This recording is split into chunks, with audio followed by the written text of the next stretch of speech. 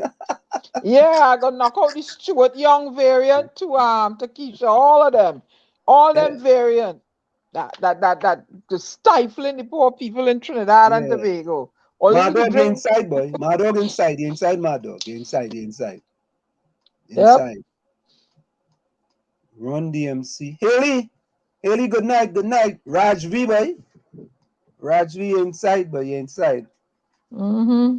You inside. We call nuts cake already, right? Yeah, nutsy. Oh. Albert Montano said I get in trouble for that calypso. It's a pretty sure you like that calypso. I told you, no. Mm-hmm. We had a play through that is nice, boy. Rose, you inside. Oh, look, I now see that coming by that fella. The Mm-hmm. variant. Yeah. Diana. What? Oh, you're all too fresh today. My dog, boy. Mm-hmm. My dog inside. Yeah, yeah, the powder now. Yeah, the powder. Already. Yeah, boy, that thing must irritate me. Yes. Boys originate, boy. You don't imitate in the village, you know. It's our Mm-hmm. original dandaga. That's what it's called, Mm-hmm. Diana. Original Mm-hmm. dandaga. Yeah, Yep. original, man. Mm-hmm. It's original. My dog gone again. All right, my dog. Yeah, boy, fish stick, boy. Correct is right, you know. The man say, hold on. Lana say, last week Ansem gave out degrees. Now Diana giving out variants. Yeah, boy. Yeah. Where the fella get them 3 degrees to where you going? What is his name Mm. again, Diana? I don't know. Oh. Or you remember that fella Uh, name? no, something Dassos. I don't know. I don't remember. Don't No, remember. I forget. I Oh, forget the fella name. Yeah, Dotashology, Stupidology, and some. yeah, Yeah. foolishology. Yeah. The Foolishology. Yeah. I man can't get three remember. three PhD in one night, you know. Mm-hmm. Yeah. Hey, Fitzstick, we taking on that tonight. Yes, for property tax. Take them on hush up here, man say so. Yeah, property Mm-hmm. tax. All you get ready, you know. All you warm Mm-hmm. up. There's property tax and all your preference. It's property tax after property tax after property tax. All you get ready. It's property tax after property tax after property tax. Yeah, Mm-hmm. man. All you better get ready. We have some of that tonight, you know. Mm-hmm. To Keisha say yes, handsome. Yeah, man. We originating here, man. Yes, man. About 25 yeses. Yeah. Oh, no. Who ya coming up? So what's up, leave us to sleep, Diana? Yeah. Okay. Good. And all you need me calm tonight. That's a fish stick, say Diana. That's a bum. You make this. Cindy, you inside, boy. Cindy. Hello, Cindy. Rajvi. Run the MC where you try some marijuana tea. Yeah. Why Oh, you want yes. you to try that? Why Then, you want you to try that? oh Lord, these people. Not skate you go knock out and dribble just now. I'm not see. Yeah, you had to drop the cake for you, you know. Yeah. You just nuts. Oh God. We ain't giving you no more Oh. cake, boy. Somebody eat the cake. Yeah, boy. We gave out 3 degrees last week. What degrees you gave out tonight? But we had three good guests coming up, eh? We have a parent, a proud SCA parent. We have Gary Aboud, and then we have Dr. Dr. Real. Real. Mm-hmm. Yeah. I Mm-hmm. thought Winston Churchill and Battleford Road in Mississauga in Toronto. Winston Renwick. Well, I don't know about I know I was in Mississauga one time. I remember. Come on. Hey, Rain here inside, boy. I hope rain don't fall. Albert Montano, there's no cure for the PNM variant. Ask Ansem. Oh, God! Oh, they're good enough. Albert Montano, that's a good one. That's a good one, Albert. No cure for the PNM. I saw a variant on a sudden. So listen, you should be glad, everyone, you should be glad if we are nuts tonight, right? Yeah, we are. Rain, man, you ain't falling. Oh God. Yeah, boy. We are not scared tonight. What? 60 years from now, we asking where the money going for property tax? Nah, Haley, boy. We spending our money wisely. When we collect run tax. Oh, Rajvi asked me, what should they say the Douglas match them up? Oh, they match them up. Rajvi, you get me vex, eh? I want to ask all this question. Rajvi, you get me vex. Come on, let me put it up on the screen, Rajvi. Rajvi, the program match them up tonight. I want to ask all your question. I'm gonna bring this in here. I don't understand this all you. All help me with this. All you know yourself, man, because I'm not the brightest bulb in the box. Nope. Right? Ask this opposition senator and he'd tell you there's good reason behind that. People don't understand the abstain and the no. All of them have the same impact. Maybe it's a symbolic gesture to say no as far as abstaining. But abstinence means that you do not accept the process. You do not accept the theory behind the policy. You do not agree with the law. Abstaining is very short, very strong. But people may believe that abstaining is different from saying no. But the main thing, the main effect of abstinence and no is that the opposition will lose anyway, because this constitutional arrangement that we have is that the government will have its way. Diana, abstain means no? To refrain from. Abstain means no? Constituent. I believe it means to refrain from. Well, I don't know. All your Rajvi, you touch me there, boy. So I don't put that up for, because I don't understand the thing, man. Oh God, if all you abstain and all you outside and all you telling people no, all you just come out and say, you know what, we want to apologize to our supporters. All you know me, I don't like to deal with them thing, but only deal with it because Rajvi mentioned something, yeah. If you abstain, if you abstain from drinking alcohol, you abstain from having sex. You abstain from performing a duty, right? They abstained from voting yes or no. Correct is right. Right? So they declined. Sit and try to. Rain, you better go and fall on them, eh?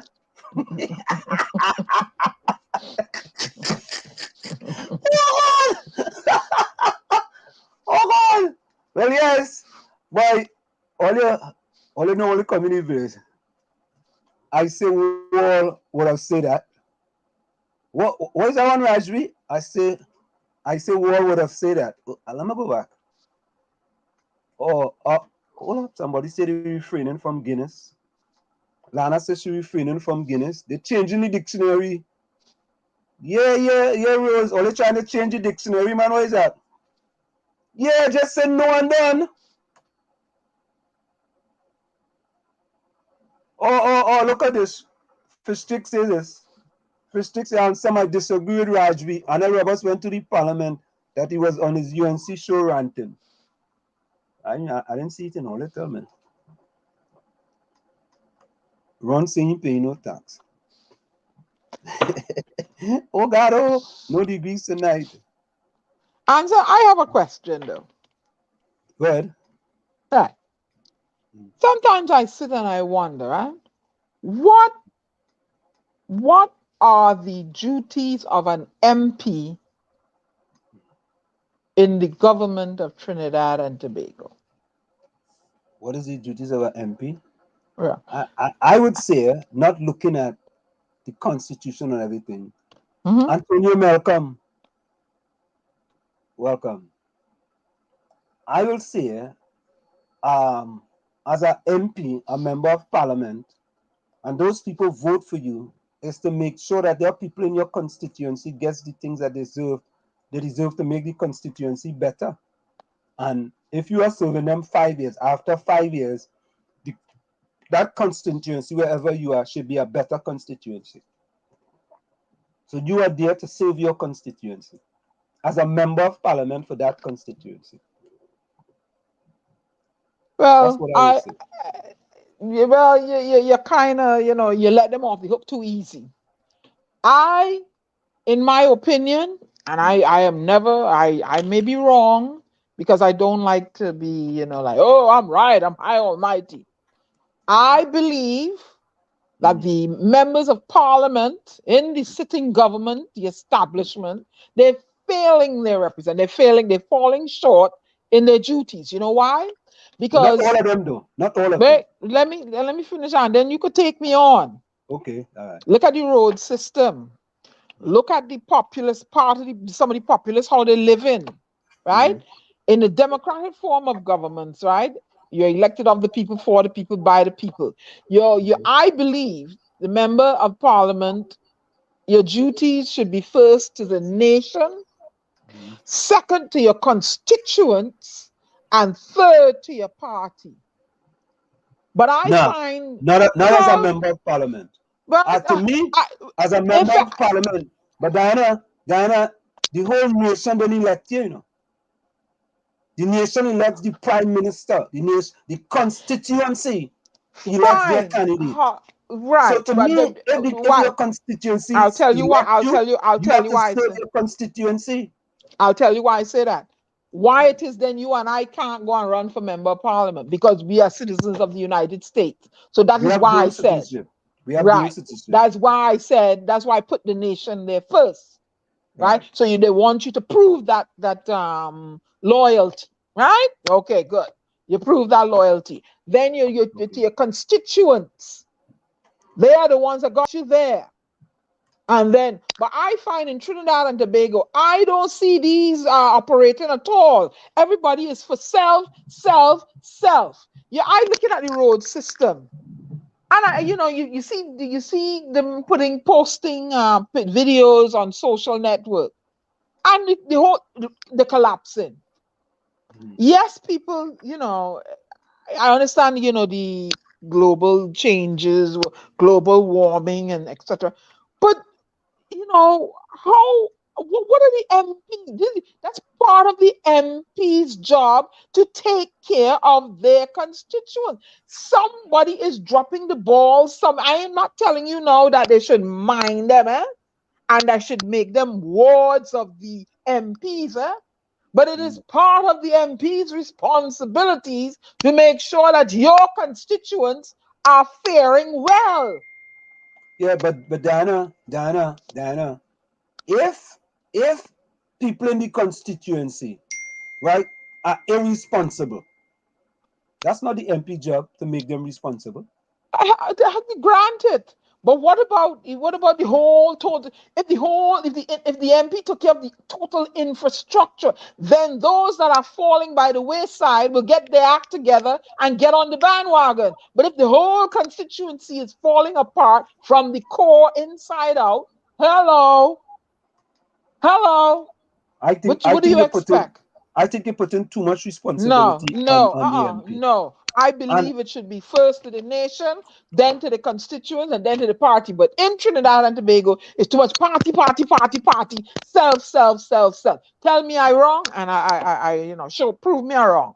Prove me I'm wrong. Prove me that I'm wrong. Hey, Nuts, since we dropped since we dropped the second party in name, but you're getting real good, boy. Since we just call you Nuts. Nuts say is Nuts, boy. Nuts say that. Them people on them, if you want to say no, say no.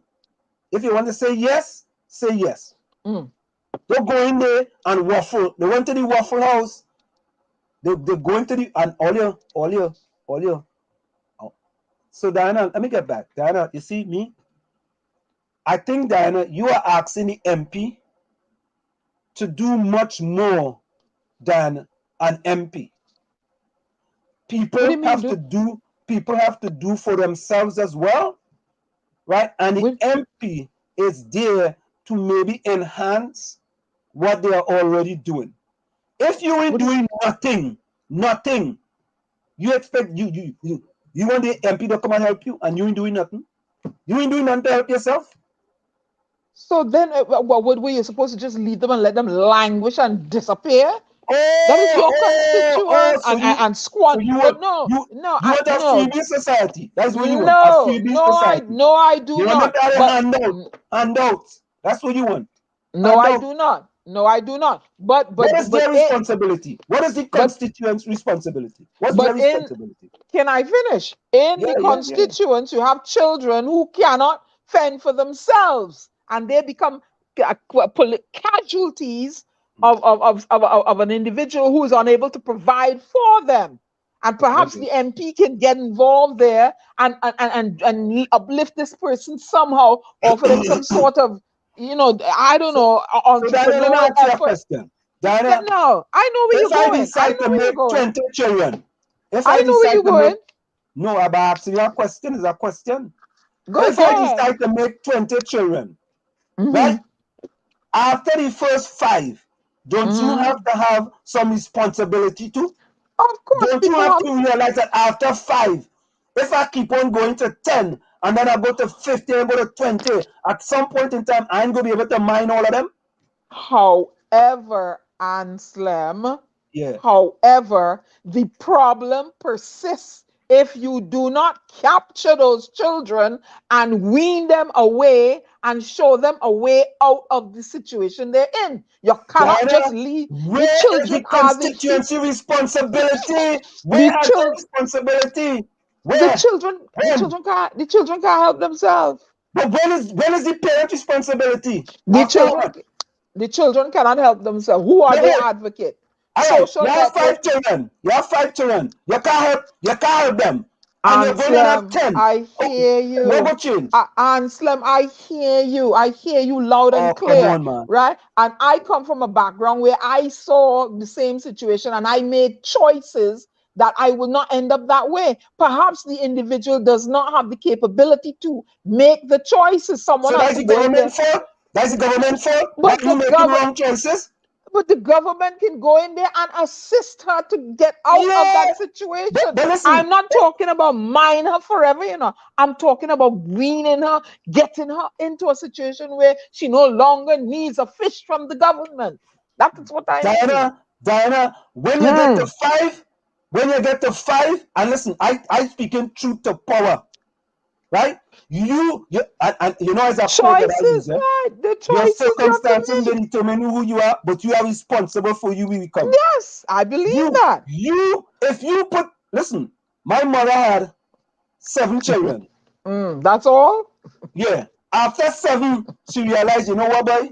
We in Chumaka Clavanti, right? If I go past 7, we paying 12 months of rent. I work in URP as a water carrier, right? And I fighting like dog to mind them, send them to school, put food on the table, right? Keep a shelter over the house. So at 7, she said that's enough. 7, that she said that's enough. When do you put the responsibility on the parents to say enough is enough? And listen, if you are 3 and the man leave you, why are you going to 5 with the next man? All right, go to 5. You get a next husband. Then we go to 5. At 5, that one leave you. Why you keep on going? So you expect to do the same thing and get different results? No, Anselm. My thing is, Anselm, you're not listening to me. You're not listening to me. You see what is happening? No, what is happening to? You see those children? Those children will continue in the same poverty cycle, and that is what I'm trying to do. Break that cycle. That is what I'm saying. Are you going to put responsibility on the parents? But we put the responsibility on the parent. But perhaps the government, you can intervene in there, educate her, and form some sort of barrier and get them out of there. That's what I'm saying. I'm not saying to mind them for the rest of their lives. But if you leave those children are the future of Trinidad and Tobago. They are the human resources that I talked about. You cannot just turn our back on the human resource capital. They are part of the human resource. This is not about turning your back on it. Eh? This is not about They're turning your part back of the on human anybody. resource capital. Anselm, I made conscious every decision I made, so I do not end up like my mother. I consciously made those decisions, right? So some people don't have that capability. When I said, no, I ain't going that road. Even though I was in school under pressure, I took in my education because I saw it as a way out and not to end up like her. She had no education, no job, no skill set, man beating the hell out of her, and a set of children. So what I saw, I said, you see me, I ain't ending up this way. How do I not end up this way?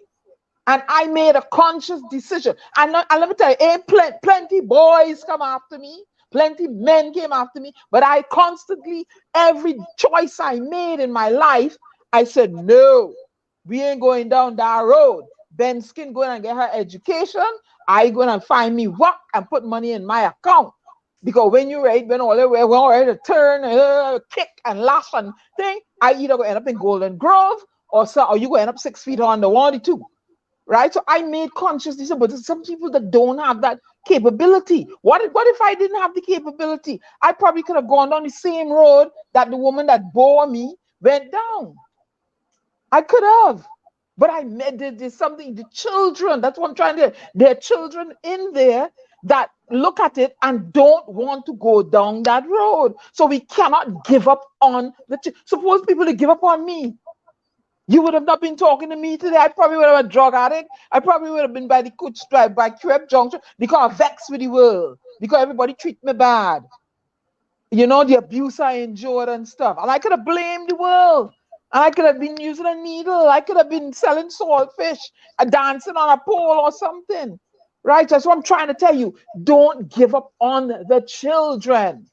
That is what the point I'm trying. I am a child out of that situation. I don't know if you saw the abuse and stuff, but I am a child of poverty and abuse. So there are children who see it and they want a little help. That's the point I'm trying to make, Anselm.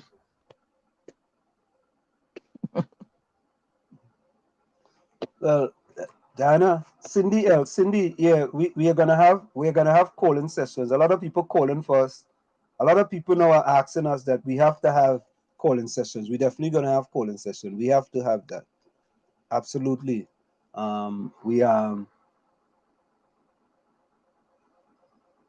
What's that? Diana would have been a good tonky beating them prisoners. No, they would have liked me. The prisoners would have liked me. I wouldn't take no nonsense, but they would have liked me. Okay, so Takesha, here's a prime example, right? Takesha says, let me stop you. Here, I make 8 kids. I'm from Laventel. The first 4 went off to college, and the other 4 is going top primary school, and is your P&M party have me suffering now. Now, Takesha, listen to this, right? Your kids are going to college though. You have done a fantabulous job with your kids. But there are some people in your same predicament who have kids and them kids ain't doing nothing. They ain't doing nothing and they're looking for other people to help them. They ain't doing nothing. They're hanging out and they want other people to help them. You have taken a part, and as we said again, Takesha, you are a responsible parent. I'm not saying that because you had my mother had 7 kids. My mother was a water carrier. My mother had no education. You understand? She had no education. But what I'm saying is that at some point in time, right, we as individuals have to take stock and take a hold of it and say, you know what? All right, enough is enough. Nobody trying to make the kids come out worse, all right, or the kids to end up in a place that they're not supposed to end up in. However, with these kids, we try to get them jobs, right? Like you, Takesha, your kids going to college, right? And that's all part of it. That's all part of it. And that's the way I look at it. Yeah, I could have been a statistic. I'm telling you, the things I didn't want to go through the thing. It's rough. And I thank God I ended up under the guidance and the auspices of Dr. Anna Mahes and her faculty there. And, per Adua ad Astra, through difficulty to the stars, and those teachers and Miss Henry making me the goalkeeper on the hockey team gave me a sense of belonging. At home, I had no sense of belonging. And Mrs. Samaru, the music teacher, I was no lark, but Mrs. Samaru let me sing in the choir. Mrs. Judy Alcantara, who told me whenever you speak, whatever comes out of your mouth, let it come out. Don't worry about the Bajan twang or the Trini twang. You're very laudable, and we can understand you. These were teachers. Mrs. Moore, who recognized my love for reading. Mr. Mirage, the accounting teacher. He was also the weatherman, I believe. I can't remember the human social biology teacher now. Her name escapes me. These are teachers, Diana, you know what they do in China, right? But in China, after you make 2, there's I think it's 2 or 3.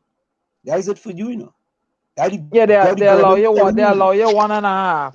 Yeah, the government telling you that, They're telling you that, right? The government telling you that, But here you have your freedom. Nobody tell you can't have 4 and 5 boyfriends. Have 4 and 5 boyfriends. Nobody tell you can't do that. Protect yourself, though. The choices and the consequences of your choices and your decisions you have to live with.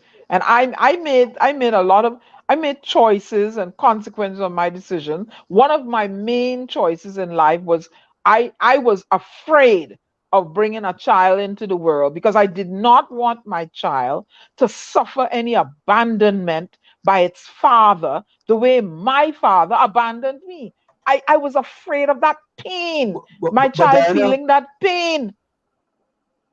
But Diana, I didn't want that.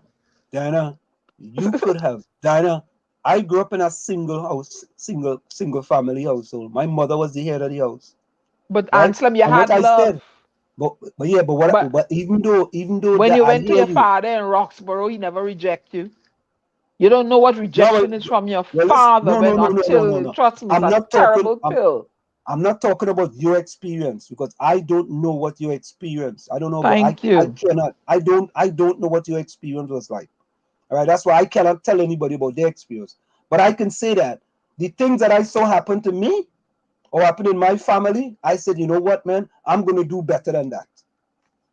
That's what I said. I am going to do better than that. Whatever it is, I am not going to go down that same road.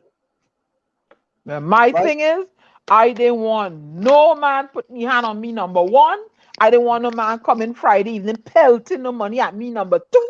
And if I put soup on the table for you, you ain't want it, you're not scattering no thing and telling me to clean it up. Because I go kill you I go hit you in your head with the plate or the bowl. And I know me, my attitude and my temper and you understand? So I made decisions in my life. Me ain't going down them road. And if I was with someone and I find again on kind of chupid, I say, hey, pack your grip and go now. Go from here. Yeah. Tommy Mohammed, welcome. Diana, you know what? This is a great question Ron asks. Right? When Ron asks a great question, I know you must have drink 5 Star or something. I think you drink 5 Star. Ron says, why are the people living in extreme poverty are the ones who has the most children? And I'm gonna tell you what a friend of mine told me. That they in poverty, they had no TV, they had nothing to do, so all they could go and do is the wild thing. Rump in the sack. But Diana, are there consequences of those actions? Yep, that's what I say. Consequences of your choices. So when you make that choice, right? Don't you expect now somebody to come and bail you out after you're making that choice? A lot of times, right? Yeah, you gotta make No. Listen, there are some people who have 10 and 11 kids and they bust the behind and they mind them, you know. They bust the behind and try to take 2, 3, and 4 jobs and mind them, you know. Mind the kids, you know. I know people with 11, 12 children, and plenty of them come out real good, you know. Real good. Because they say, you know what? I make you, I go make sure and provide the best that I could for you. I didn't want none. Right? Run, guys, run, drink them stag a little more often, eh?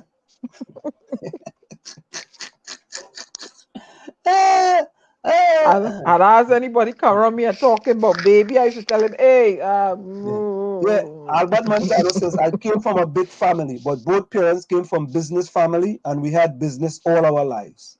Listen, I grew up in Chumakak and Snake Valley. We had 5 mango trees in our yard. Almost every day when I come from school, I used to go and pick mango and sell mango. Sell mango, and let me tell you something, eh? Let me go solo here. I will go solo here. I want to go solo. I want to see my face real good. Ron, you see me? What? The Queen's Park Oval. Anytime there was any cricket in the Queen's Park Oval, when there was Shell Shield in the Queen's Park Oval, this little boy from Chumaka Claventil, little black boy from Chumaka Claventil, I found a way how to get in the oval for free. I basically went to one of the guys who was selling the oval and tell him, I said, sir, what I can do, I can pick up bottles for you in the oval. You pay me for the bottles I pick up. You give me lunch and you give me dinner, right? And I will come and pick up bottles for you every day in the oval and I will get in the oval free. He said, you know, that's a great idea. So anytime there was a test match, Shell Shield match, anything in the oval, I was in the oval free. Again, free lunch, again, free dinner. And by the day done, right, I have a little $80 or $90 in my pocket because I pick up one set of bottles. And it was an art. I used to go by people now. I used to go and bring the drink for them. And when I bring the drink for them, I tell them, all right, here's what to do. Just save the bottle for me. People used to save bottles for me. I used to have to do what I had to do to survive. Right? And not only that, I used to buy one of the books. And I used to have all them guys autograph them books, sign them books. Boy, Bishop Beatty, Gavaskar, Sir Gary Sobers, Rohan Kanai, from way back when, all them had every single Shell Shield match in the over before I leave Trinidad in 1977. Everyone. And boy, I vexed though, my brother threw away all them books. Imagine that, boy. I could have been a billionaire today, you know, just from that. But yet, Dana, I had to find ways, me, in order to make a living. But Ansel, people used to say, okay, just gonna keep picking up bottles. I didn't care. But Ansel, when they had football match and thing at UE, I made sugar cake. I climb and pick, I find my coconut, grated my coconut, made my coconut sugar cake, made lemonade, get my little cooler from my godmother where and sell lemonade and sugar cake and stuff at the UE ground. That I can have a little money in my hand as a teenager to buy my books and my necessaries. Yeah. Why? Because my loving papi who lived and worked in the United States ain't minding me, ain't seeing about me. So I know how to take care of myself. Yeah. Listen, Takesha, you're right, you know. Takesha, listen, Takesha. Let me tell you something, eh? When my mother came to this country in 1975, you know my mother was able to send for us? My mother used to go and clean out people's house. Because remember, she was working 10 days in Trinidad and Tobago. She had no education. So she used to go and clean people's house in order she could make a little living so she could send for us in Chumaka Claventil. Okay. Right? And that's what she did. And when she finished that, she got a nice little factory job. The factory used to pay her good. Right? She used to wake up 5 o'clock in the morning to go to work. Right? And we had to find our way to school. Right? Because she trying to make a living for us. So people have to get up and get to. You can't just sit down and depend on the government to do everything for you. The government. Don't care what government in power. People have to stop Only want to depend on the government all the time. Make 5 sugar cake and go and sell it by the corner. Buy some sugar, buy some coconut, grate it, make some sugar cake, make some taro, make some tamarind ball. Or they come on, man. But yeah, but they can't do it in the because of the SOE and they're chasing them. But when I came here, Sell it you know, online, Diana. Sell it online. You can sell it piggy, online. piggybacking on your mama. People down in Maruga can't get no internet and electricity. They to sell nothing online. Yep. Yep, Miss No, Gary. Okay, Benjamin. we Yep. giving the government going to give out tablets and they're going to plug it in a flambeau or the fireside. Okay, we are a country 100 miles by 50 miles wide in Trinidad, and billions of dollars spent, and up to now people know how electricity, telephone in some area, water in some area, and roads are totally horrible with even having a pitch lake in the country. So, I mean, somebody better come again. All right? I mean, we have people in the country there suffering right under everybody's nose. But Right under Gary, everybody I want to knows. ask all you something. And I want to ask the people in the chat something. Right? I understand fully that there's a lot of restrictions now under the SOE. Gary, how much of those people who are restricted was doing anything when there was no SOE? I really can't tell, but I know people out. Okay. I know people out in the countryside always planting their garden and you know they're always planting something and then they're always helping themselves. I mean, in the last conversation we had, Mr. Bakar said they had stone in Laventille, so they couldn't plant anything. So I mean, but I know the people on the countryside, they're planting and somebody always giving you something, a hana banana, something. They always giving you something when you live in the country. Some people always sharing. You know, so Yeah. but like I say, I don't know the people in the countryside of themselves, and they're different caliber of people. You know, nuts. I feel your drink. I see most tonight, you know. Oh Lord. I feel nuts. You're real good tonight. I spent some time in my arrow, and somebody will give me a fish or something too, passing by. You know, them fishermen and people who fishing. Yeah, them always They always fishing and giving you all kind of something. thing. Yeah, correct is right. People giving you stuff, and you're living out that way. But them just go and fish, them just plant, them just do all kind of thing for themselves. Because I have family who live in the country, Toko, Manzanella, they must planting all about the place. Them used to leave Toko and come to the market, the market day on the highway every Saturday to sell. My family living down there, way down in the bush.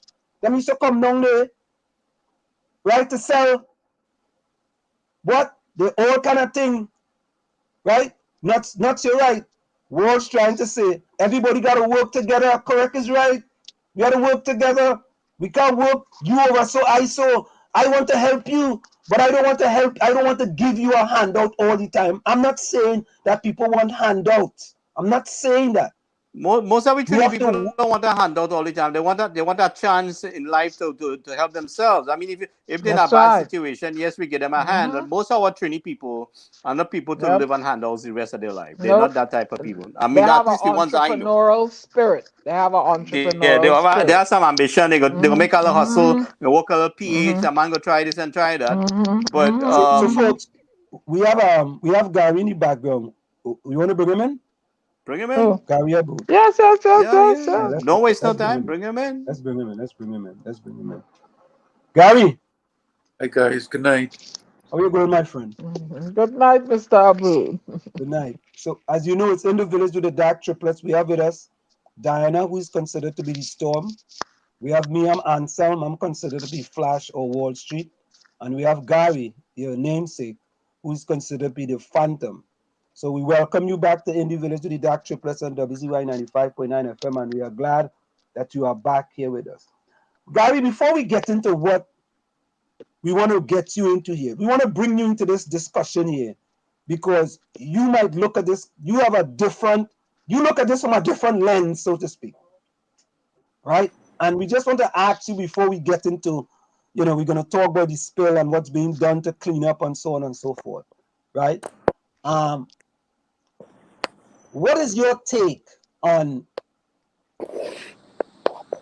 how people should be able to help themselves and the government helping them in return? What is your take on that?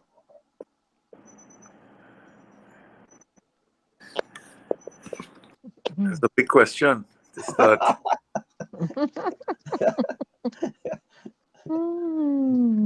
People have abused government programs to assist. Both inside the programs, people have been insiders who give, inappropriate assistance to those who really don't need it, who don't use it, and get kickbacks. It's like the HDC syndrome. I mean, I have friends and I love them, but they have been awarded 3 or 4 HDC homes, and other friends who've been applying for 20 years and they can't get. Correct is right. I know that. I know that for a fact. I have friends who have applied for 15 years, right? They're making the right salary and they can't get HDC house. I know that for a fact. These are difficult questions because I love both of them. The one who has several homes, who has them rented and is living comfortable, I still love her. But my heart and conscience tells me that it's not right. But do I betray her? Do I report her? These are difficult questions, and as it comes back to a sense of ethics and each of us having to answer for our conscience. I know I will be condemned, so I continue to struggle to try to understand what is the right thing. I don't believe that freeness is the right way. I think we have to teach each other or assist each other on how to walk. We shouldn't just be giving out wheelchairs or fish. We have to teach each other, as the Bible says, how to fish. So, I mean, these are a real serious program you all have here. I hope you all know that, but I'm not sure. I become very disappointed sometimes because the audience is not as serious as we would like. So, as a region and even as a world, we're stuck in a model where, I mean, I have no problem with the rich getting richer. I think if a person comes up with some brilliant idea that they can generate wealth, then they should experience the success of it. I don't want Marshall Montana to be a pauper. He's a musical performer that has brought out a genius in the art form that he should be celebrated. But I think each of us have a responsibility to help the other artists to learn and to emulate and to succeed and to find a place. Correct. That's where I have a part in, like some people are against Biden because he's raising taxes on the trillionaires, sometimes up to 60%. Well, it's not going to hurt them, and as long as the wealth that is generated can be used in I don't know what to say. I mean, I could say an Islamic way, but in a spiritual way, in a Christian way, or in an altruistic way. All of the great religions promote humanity. So I think that's where we're lacking. And the audience make a spectator sport out of programs that are very serious, where broadcasters like yourself, I'm sure when you go home, you can't sleep because these are serious issues that you're raising and you're doing it like a gattle gun.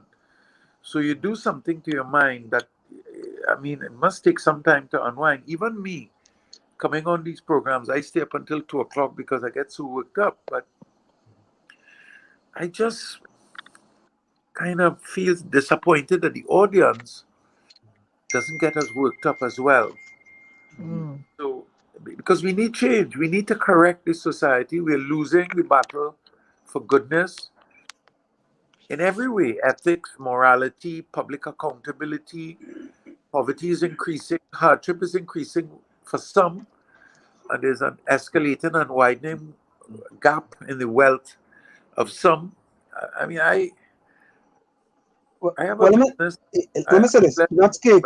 I don't think Gary's attacking us here in the audience, right? And we interact a lot here, and you guys put forward your views as well. I think it's just more of a generic discussion he's talking about. When he's talking about the audience, he's talking about the audience in different radio stations in Trinidad as well, because you have certain radio stations that are predominantly pro PNM or pro UNC or anti PNM or anti UNC, and that's all the rhetoric you hear on those stations, as opposed to hearing something about country.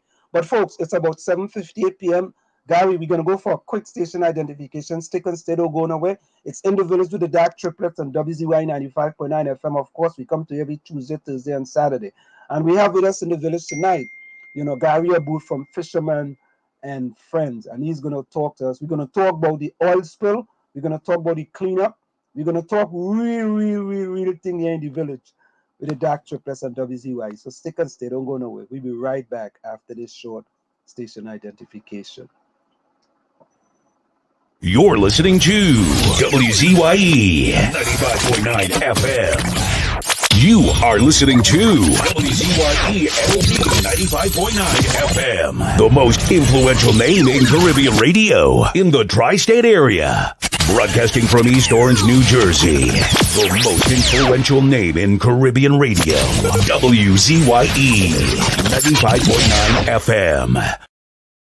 And I have to say this, I believe, I want to say this, I want to go out there and loom and say this, This group of people that we have here, we have people from different parties in Trinidad and Tobago. People come and go, and we argue back and forth, PNM, UNC, well, no ILP, but we argue back and forth.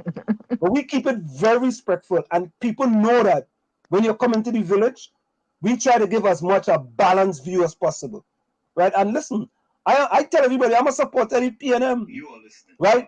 But it's not everything the PNM do that I support. And if they're doing things I don't support, I let them know it. Because the same thing that I act here on the show is the same thing I act when I get off the show. And I keep it real. Wolverine, good night. So Gary, I mean, the main thing with you, Gary, is this spill, right? And I saw an article somewhere where who was it again, boy? Is it Patriot? Or they had been involved in some type of cleanup. Has there been any cleanup involved by any of the authority in charge with respect to this spill? Hey, brother, I don't know how to respond to that. In the first instance, I would strongly advise you to dig deeply into your soul if you're going to follow any man. But the ideology of the party, of the PNM, is not what we are seeing here today. And I don't know, I'm sure that when the great Eric Williams came up with the idea of this national party, and I myself, from my readings, was a great supporter of the ideology that he started. But you must recognize that he ran astray. His daughter became the 10th richest unmarried woman recorded on the planet's history. And there were several people like Johnny O'Halloran, Mervyn D'Souza, Francis Pravat, and a whole string of ministers. And there has never been any repentance.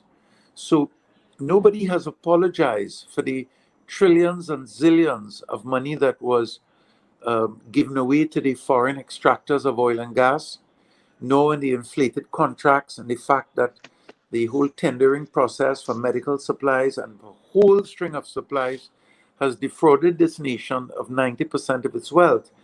So for me, any person that is a diehard supporter of either the Reds or the Yellows, I beg you to do some deep spiritual and soul searching, because the parties that we have had have deprived our people of their future and their present. And this is most of this now in the procurement law, which, as a matter of contradiction, if you might, Kamala passed. And when she passed, the PNM abstained and didn't vote on the Procurement Act in the final year of Kamala's reign. And then the PNM promised to pass the regulations in its first term of office and didn't, and made it into a platform promise if it got back in. And when it did, it passed the procurement regulations in the weakest, most diluted form. Even so, the vice president of the procurement and regulation office resigned, as Mr. Chankit, and he's an attorney. So I am a wholehearted supporter of justice, accountability, and transparency. But I cannot say that the PNM has embodied that except in its constitution when it began. So, I mean, if I were, people would take offense if I say it, but I prefer to be honest. If I were an African man or an Indian man in a country that has inherited colonial racism, I might gravitate to one of the two parties myself, maybe because I am neither. I'm an ethnic outcast, but I don't think so. I don't think so, but maybe there is a sociological reason why I am more independent than the average Afro-Trini who has suffered the consequence of inbred colonial segregation and racism. Well, Mr. Gary, there are certain privileges that you would have, even if you were not a wealthy person, that other people that didn't look like you wouldn't have or don't have. But brother, I didn't grow up wealthy. And when I went to university, but Gary, even if you didn't grow up wealthy, right, due to your hue, you will get privileges that other people would not get. Precisely. It doesn't have anything to do with wealth, right? Because in this country, in the United States of America, I can tell you, right, that I have been through it, and I see people who don't even have half the experience that I have, and because of the hue and they look like you, they get privileges. Well, that's speaking truth to power. They even want to talk about poor little old black me. I am at the back of the line. It's a horrible reality, but where it leaves our national economy, and in fact the entire Caribbean, Latin and Central America, all of Africa, is in a state where we inherited independence that generally we didn't even fight for. Generally, although in Latin America they fought for it, but where we have not regulated the integrity of our own management. So we are left bankrupt. The oil and gas has run out. Nothing works. The Ministry of Education, the police services, the water authority employs 5 times as many people compared to the international average for the number of kilometers of pipeline and the amount of people that are serviced. Everything is in a mess. So one of the ways that we can dig ourselves out of it, and this is what I wanted to raise, if you will allow me, and this is what I had spoken to Dinah about, is that I own a little company. It's not a big company by any means. We have 108 people employed, but we are seeing our way. And last year, a couple of years ago, the public found out that we have internal programs to assist small local businesses, and there was a great response because many people found out and subscribed. Many people came to patronize them, and many people came to get access to offer their goods. So this year, we came up with a new program where we are going to spend about $1 million TT in subsidies, where if a small manufacturer, and I'm saying to you that this is one of the ways that we can dig ourselves out of this horrible debt trap that we found ourselves in. So we're spending $1 million for approved manufacturers who are converting local raw materials into finished products.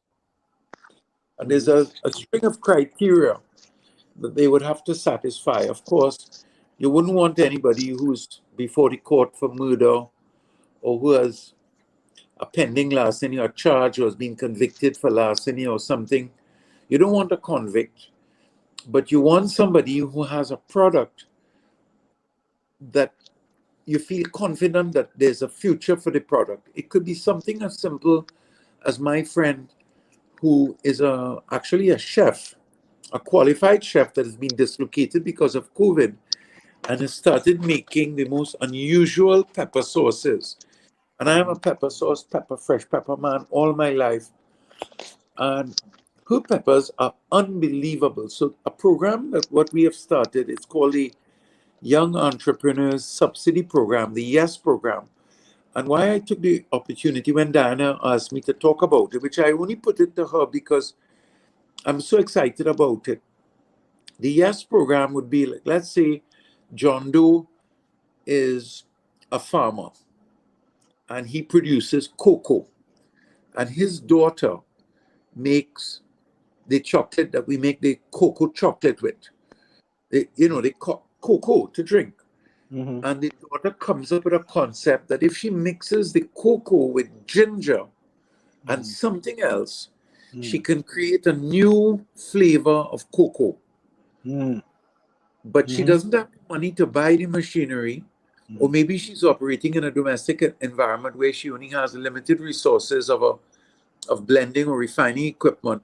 So she wants to spend $50,000. Our program is that come to us, and if we think that your product has good value, that you have a certain level of experience, a certain level of expertise, integrity, personality, we are going to invest in guiding you, if you need, in creating a good image and artwork for your product, a good label. We are going to source packaging that is, well, actually, we got into the packaging business because the cost of packaging is prohibitive. So we got into bottling about 2 years ago. And we're very proud. We've brought down the price of bottles in Trinidad. So even the importers of bottles now buy from us. But we never got into bottles because we were chasing profit. We got into bottles because we wanted to be able to supply more competitive raw materials. And we're going to continue on this edge as long as we can afford to. Nevertheless, the Young Entrepreneurs Subsidy Program, the YES program, is that you come to us and you say, look, this is my idea. I want to make this special coconut flavored chocolate cake or chocolate bar. And I want to get it. We're going to talk to assist you with the packaging, assist you in getting the product into mainstream businesses like Massey Stores or Price Smart or any of the leading supermarket chains, many of whom I can make contact with through the chambers of commerce who I already know personally to get your product placed. Massey is already doing it in a big way. And we are going to carry the cost of that 50,000 upgrading equipment, where we are going to pay 20,000 of it. And what we want in return, sorry, what's that? No, what my wife's saying, I'm not advertising, but I'm not really advertising, but it's a great program because what we really No. You can talk about the program. It's okay. It's okay. You can talk about the program. It's okay. It's fine. Well, it's fine. Advertising. I didn't call the company, but I did. But the concept is that if we can get other companies to develop similar models of assisting small businesses where you can, and there are some benefits that accountants would understand in terms of tax write-offs and things like that, that without breaking your own pocket, there are ways in which the corporate sector can have a social responsibility, not for a handout, which runs the risk of some type of abuse, but in terms of assisting. You see that, and that's why I'm glad that you're having that conversation about government assistance. Yeah, I don't think your market in the US is going to be patronizing our company here in Trinidad. So it's not really about that, but the concept, I think, should be something that I would hope would become contagious, that other like-minded companies who had already achieved a certain level of success and who realize, well, wait, I mean, I don't live in a mansion. I live in a rented house, but I'm very comfortable. I'm very comfortable, and it's a very modest home. But once you've achieved a certain level of comfort, then I think it's our spiritual duty. And I've seen many videos on Facebook, on YouTube, where people step out of their comfort zones and go out and help people. In Trinidad in particular now with the COVID, there are so many groups that are doing food baskets to help underprivileged. And it's the same concept of doing something without an expected return. So that's what, I mean, the government, based on the lack of procurement laws, the free spending and the concealed sale of government assets, like how our government sold the Pitch Lake to China. We don't own the Pitch Lake, and sold and sold and sold. And, you know, maybe one of the ways that we can dig ourselves out of this quagmire is if we can empower more and more people to own their own businesses and to achieve the dream of self-sufficiency and to assist with the whole employment burden and responsibility. So more and more people can own their own businesses, and tenfold more can find lucrative jobs working with decent people who, as they grow, would look back and assist those who are coming up behind them. So Gary, here's my question, right? With this $1 million and the company comes to you, is your company taking any percentage of that business as part of that, well, a part of that loan that you're going to be giving that company? Do you guys take any percentage of the business that's coming to you? We are very clear. Our payback is for them to succeed. And that's the first thing that we really want.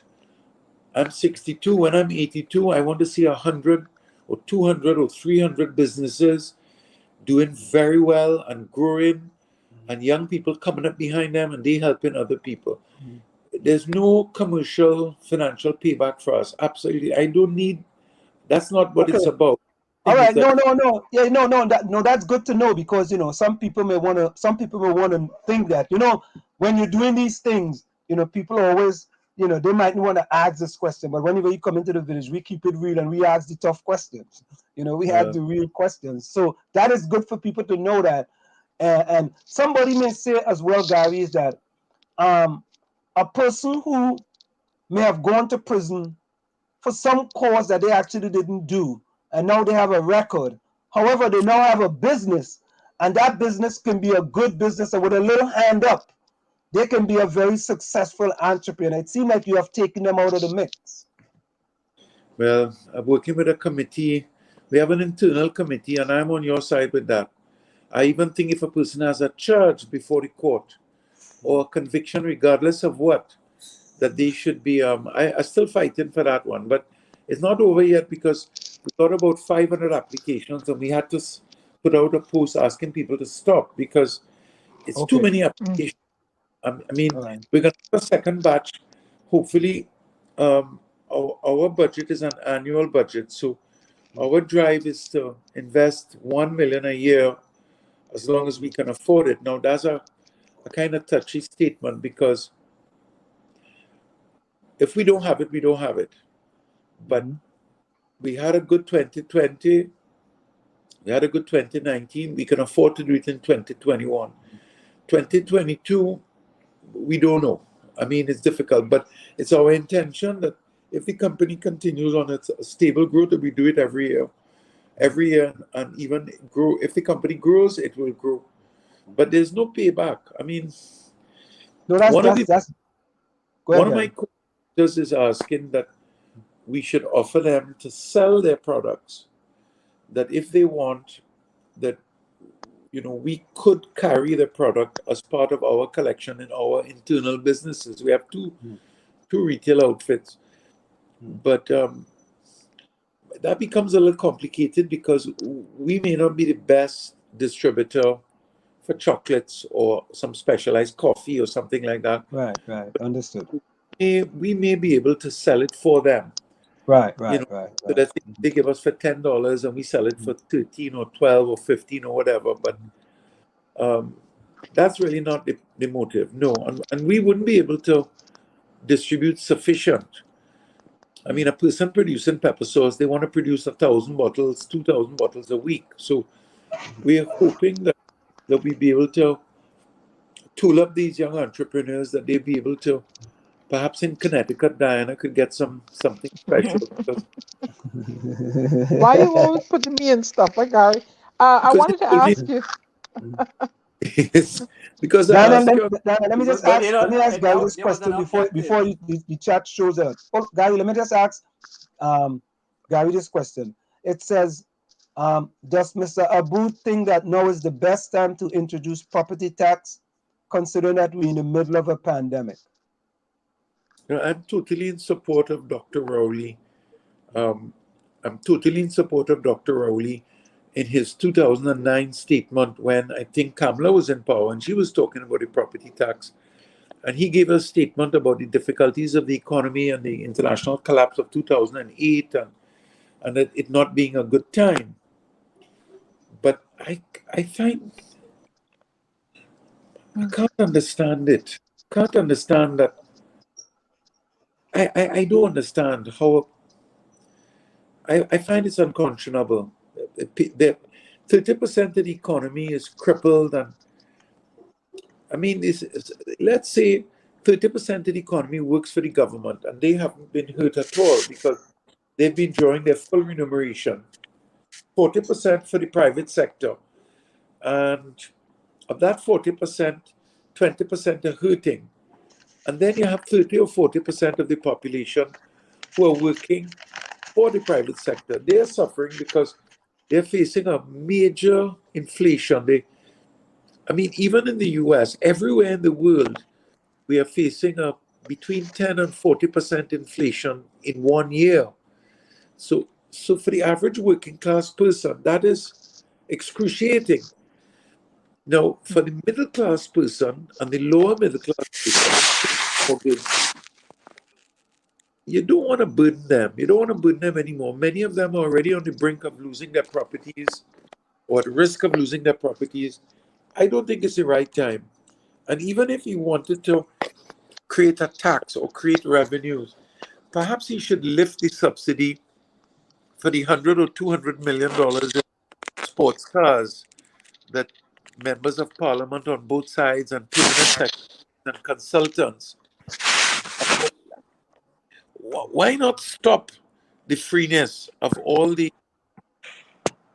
largesse that I mean the judges are always angry at me. My brother is a judge and they take it personal, but there's a lot of luxury that's afforded for a few that a humanitarian government should have considered some sacrifice for the privileged if they were going to consider some penalty for the suffering. So I'm totally against the lack of ethics in the way these taxes are being approached. And I mean, I'm not against the ministers of government or like the governor of the central bank drawing 100,000 a month in salary, but I just think it's unconscionable that they haven't taken a cut of some sort at a time when we have a tremendous imbalance of trade and so many people are without food. Taxi drivers are suffering. Everybody, the economy is in a grind, a serious problem. And it's not just the cost of freight, international freight, that has more than quadrupled, but because of supply inconsistency, the cost of every type of commodity, whether it's the milk to make the butter or the fiber to make the cloth, every sector has been destabilized by COVID and shutdowns and inconsistencies in the supply chain. And that in itself has caused a 10 or 20% inflation. And then freight has caused another 30 or 40% inflation. So, you don't want to add on more burden at this time. And if you did have to add on a burden, then why not follow the Biden way? Although I'm not a supporter for the Biden, but I do believe that, I mean, the rich should pay a greater proportion of tax than the poor. I mean, some people might vex me for saying that. All the rich people get vexed and thing, but I'm not saying that to make anybody my friend or enemy. Just I think that's just reasonable thinking. So I'm totally against this time for putting the property tax. Totally against. Okay. So go ahead, Diana and Gary. Hmm. Mr. Booth, the to get access to the funds You that could call you're me. proposing. Sorry. I hear you. You, The way I'm raised, I'm sorry, sir. I have to, you could call me Uncle Harry. All right, okay, Gary.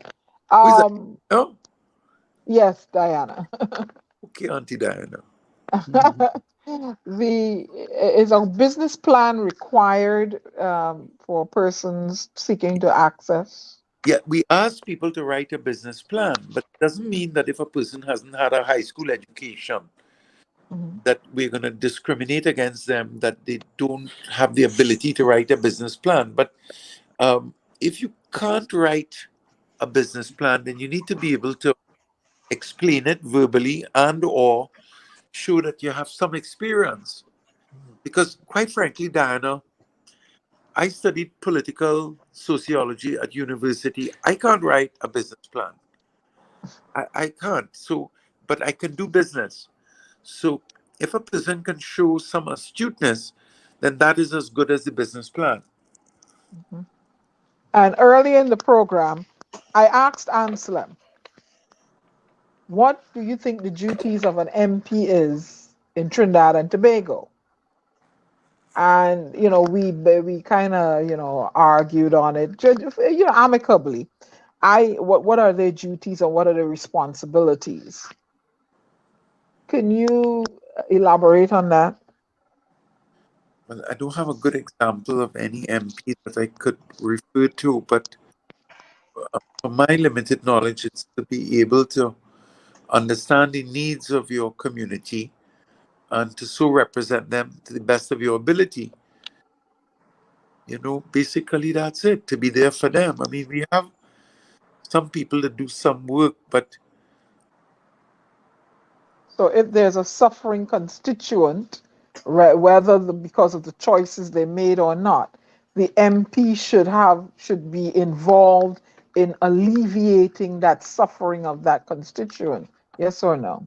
deep spiritual responsibility that they take on when they get involved in public life. But you have to remember, most people in public life don't really or weren't ever seasoned in public interest activity. They get into politics. I think it would be really interesting if we could get a sociologist to understand why do people get into politics in the Caribbean.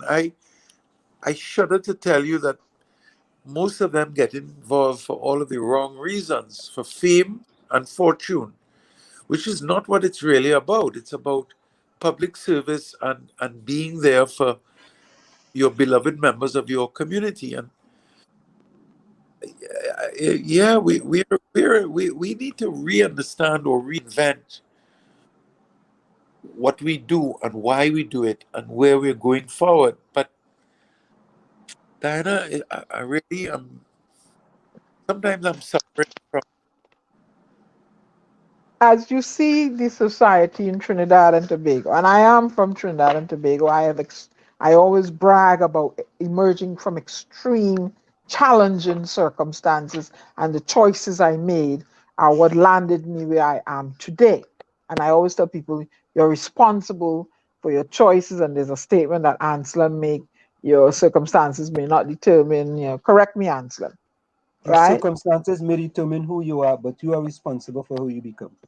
Precisely. Now, my challenging circumstances, Gary, I I'm telling you, had I not consciously, I sat down and, said, well, I'm going to do this, I'm going to do, I could have been a piper at Curep Junction or somewhere else, right? The challenging circumstances. So we were talking about an individual in a part of the country with all these children and stuff. And I was raised in a household with the woman that bore me.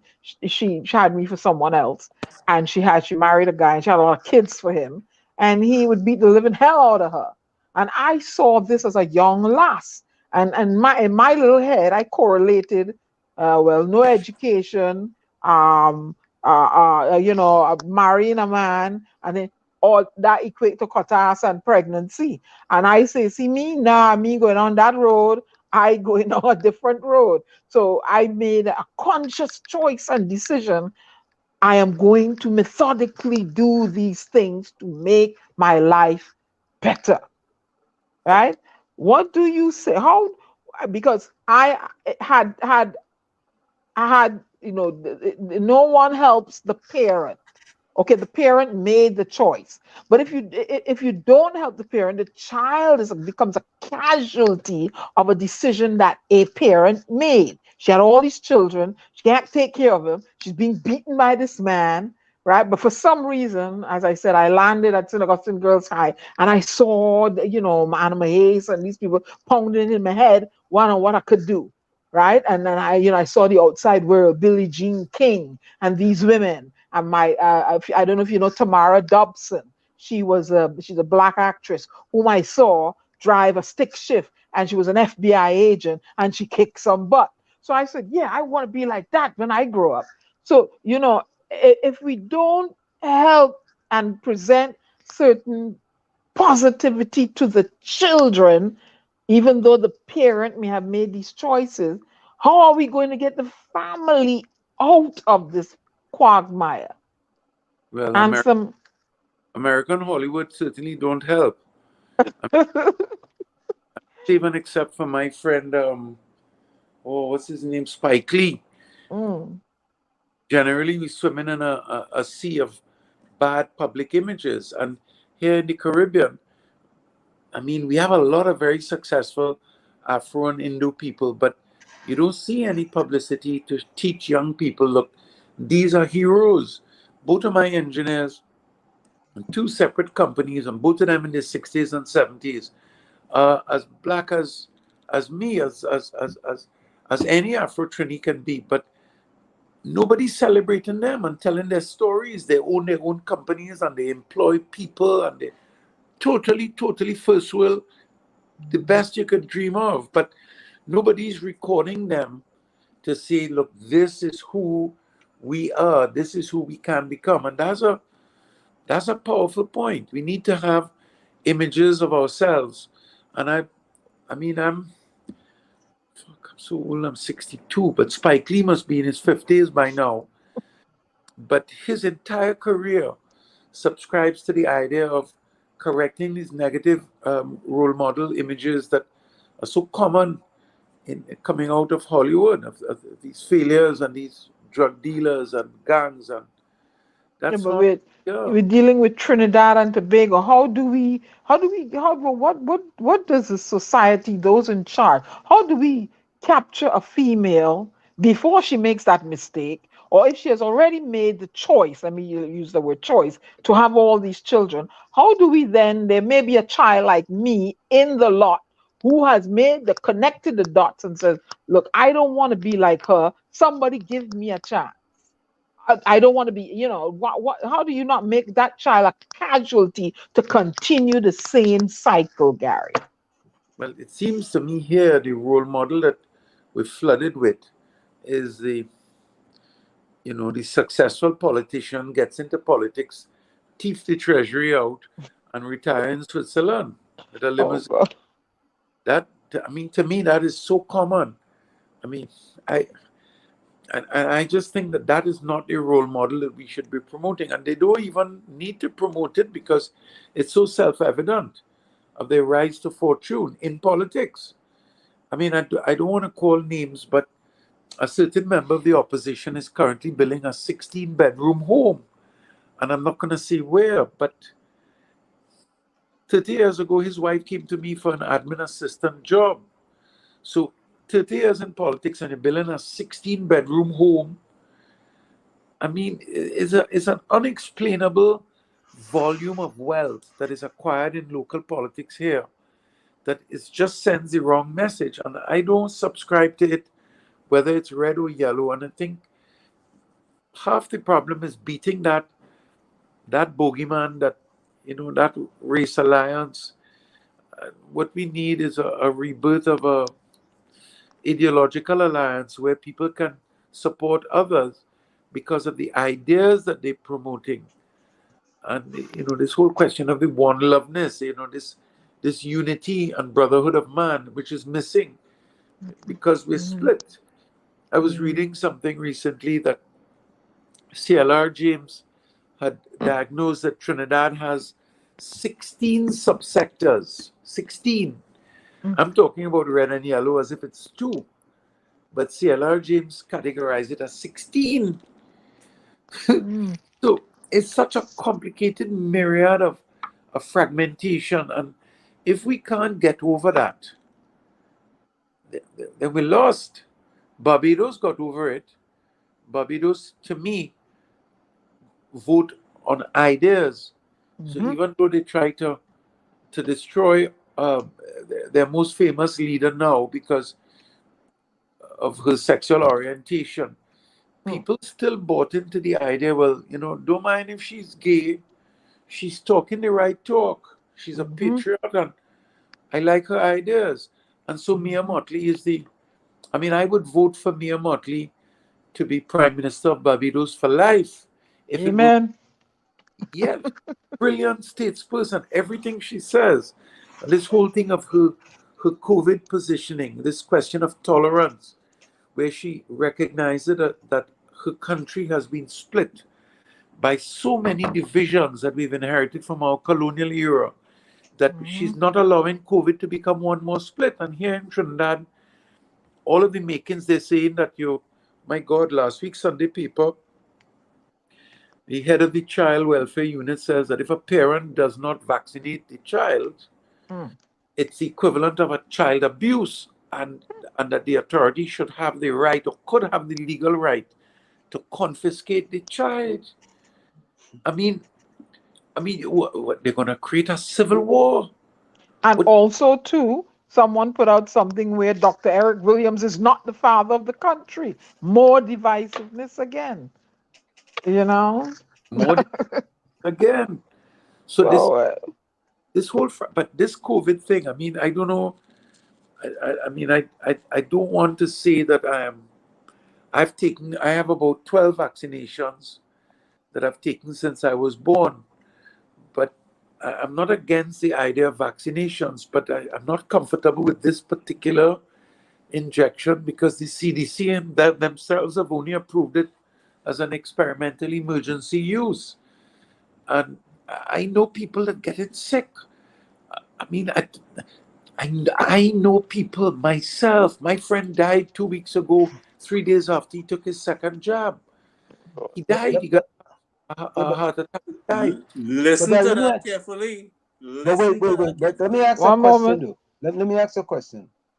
Let me ask a question for somebody in the chat first. Question to Mr. Aboud. If property tax is taken to the Privy Court, how long would it take to get an answer if yes or no? I don't know if they can take. If property tax is taken to the Privy Council, how long would it take to get an answer if yes or no? Well, the late Patrick Manning passed a regulation to charge 10,000 TT dollars to everyone who pollutes the water. So he would pay 10,000 TT. Chicken farmer with 800 chickens would pay the same 10,000 TT because the defecation of it. And FFOS took the matter to court. And it took us 11 years and 2 months before we got to the Privy Council to get a ruling. So it sounds easy to say, let's go to the Privy Council, but it's a process where it takes a decade. So, why should we even have to go and ask them in England about something that is really a question of a humanitarian approach to our people? You have ministers of government buying 4 and 5 cars, Lamborghinis, and $3 and $4 million cars, and to drive on broke pothole roads full of potholes. Go ahead. drive on roads to park up in the garage and just look at it and post to their friends. Some of them have private racetracks on their own homes. I'm not against a man if he wants to buy a car. If his conscience tell him he want to buy a car and he's brilliant and he's honest and he want to spend his money, then that man should be allowed. That is his freedom. He has to face his own God. But why he getting it duty free? Why should every public servant, senior public servant, every 2 years, they could buy a $2 million car and only pay 1 million. And after 2 years, they could sell it for 1.2 or 1.3 and cut a profit.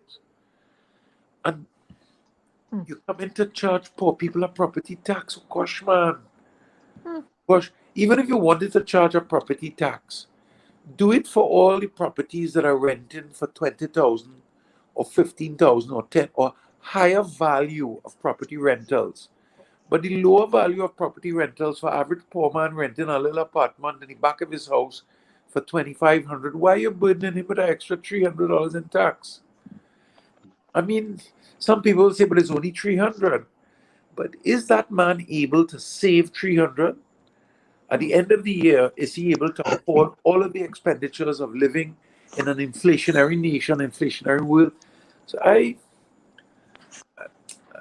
Gary, I in my good Bajan conscience, born in Trinidad, cannot support any entity, person, political party that allows for the oppression of people. Sorry. But isn't the property tax oppression? I mean, okay, on the one hand, I mean, I don't think property tax is oppression. And, no, it's and here's why. I had to strongly disagree with you there, Anselm, because here's why. So listen to this, right? So listen to this, right? So let me make his point. I am looking at the breakdown of property tax, right? And because I like to go on facts. So a person who has a monthly rental value of $3,000, right? Annual rental value of $36,000.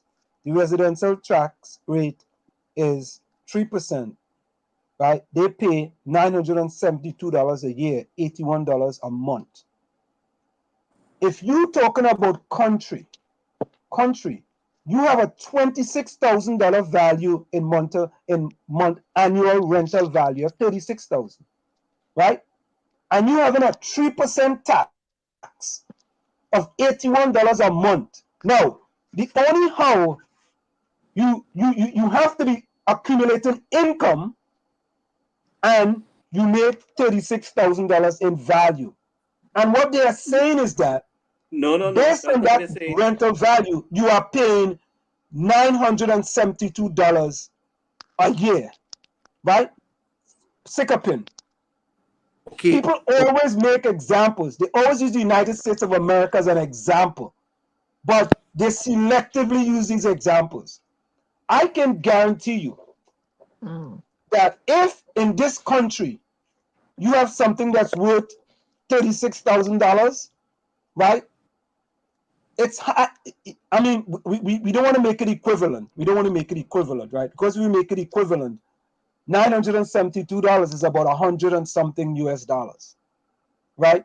To me, if you are thinking about country and you're not thinking about self, you will say, you know what? I have this rental value, $36,000.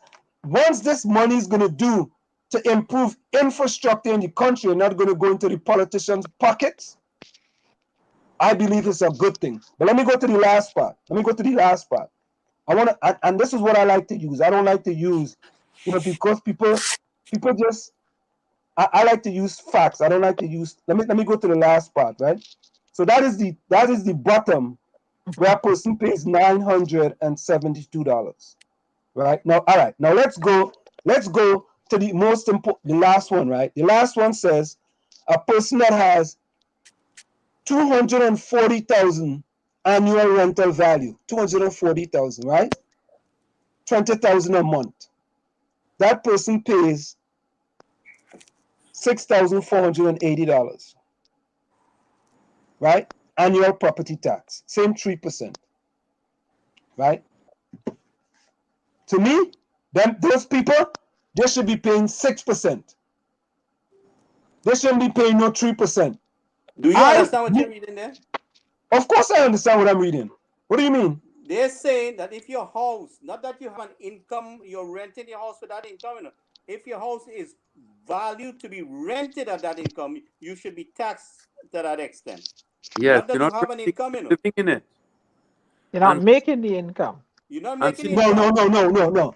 Well, You this is seem to how be I reading it understand in it. that context. and see, not If you until if they are basing it on what you can rent your house for, then that yeah, don't make no sense. that's what That it is is. what I said. That's why me and you are arguing all the time. That's what they're doing. Well, all right. So then I misunderstood. If that's Yeah, what they're that's what I doing, tell you. That's what I then tell you. that doesn't make any sense. All right, that doesn't Until make any sense, right? until Because you cannot decide, right, what a person annual rental value for their houses if I'm not renting my house. Well, until that's what I'm telling Yeah, you. until yeah. I mean, until Diana, mm, it's not the value that a person collects in rent. mm, It is the rentable value. So when you translate that to businesses, on my street, mm. there are about 9 businesses. 6 of them are catching their royal. Now, for them to have to come now to pay a tax on the properties that they're operating out of when they're already suffering. You see, the point, Ansel, is that a father should not tell a child that they have to eat less and the father is eating more. You create a level of resentment. So my point is that there are so many areas that the government can address to cushion the economy and to protect the economy, and they haven't. And at this particular time, when you have a global instability where 60% of the population, or 70 or 80%, have had income cuts, drastic income cuts, and now you're telling particularly middle income, middle class, and lower middle class people who have struggled their whole lives to pay off and own their property, and now they're unemployed, and now they have to come and pay a tax. Now, I agree that we should pay a property tax. There's no doubt about it. It's only fair. Garbage is being collected, streets are being swept, pavements need to be fixed, but not now, not right Nope. now. Just had 2 years No. of COVID. We could have another 2 years of major global instabilities. There could be more variants that are more lethal. There could be new diseases. There was a new one announced last week coming out of West Africa. Catastrophic diseases. So, according to the Minister of Health, the guy with the big feet, he says that this is a war that we are in. And when he said that a year ago, I made a Facebook video that if it is that we're in a war, should landlords be collecting rent? Imagine if I'm in Port of Spain and I own a property in Chagonas and bombers passing over Chagonas, bombing the shit out of Chagonas, buildings blowing up, people suffering. Should I at that time go to collect rent from them? It's impossible. And that's what figuratively we are facing here right now with COVID. I mean, I listen, But guys, that, I Mr. Abu, But there are some landlords that have a mortgage on their property. Then you also have to go after those banks that are making but the government is exorbitant not doing anything to profits. help. The yes, I government made is You have to statements. put a moratorium on them. The banks should have relaxed. I thought there should have been a complete moratorium on all interest, on all loans, and the government should have assisted or bailed out the banks with some kind of subsidy to assist the bank to cushion that. All of that, I made recommendations. Nobody took it on. But the armchair viewers, like many who are listening to this program, sat and listened and say it's a good idea, but nobody wants to come out. You see, I belong to a chat group. They have 240 people. The youngest one must be about 58 years old. And they're all very well educated people, all of them.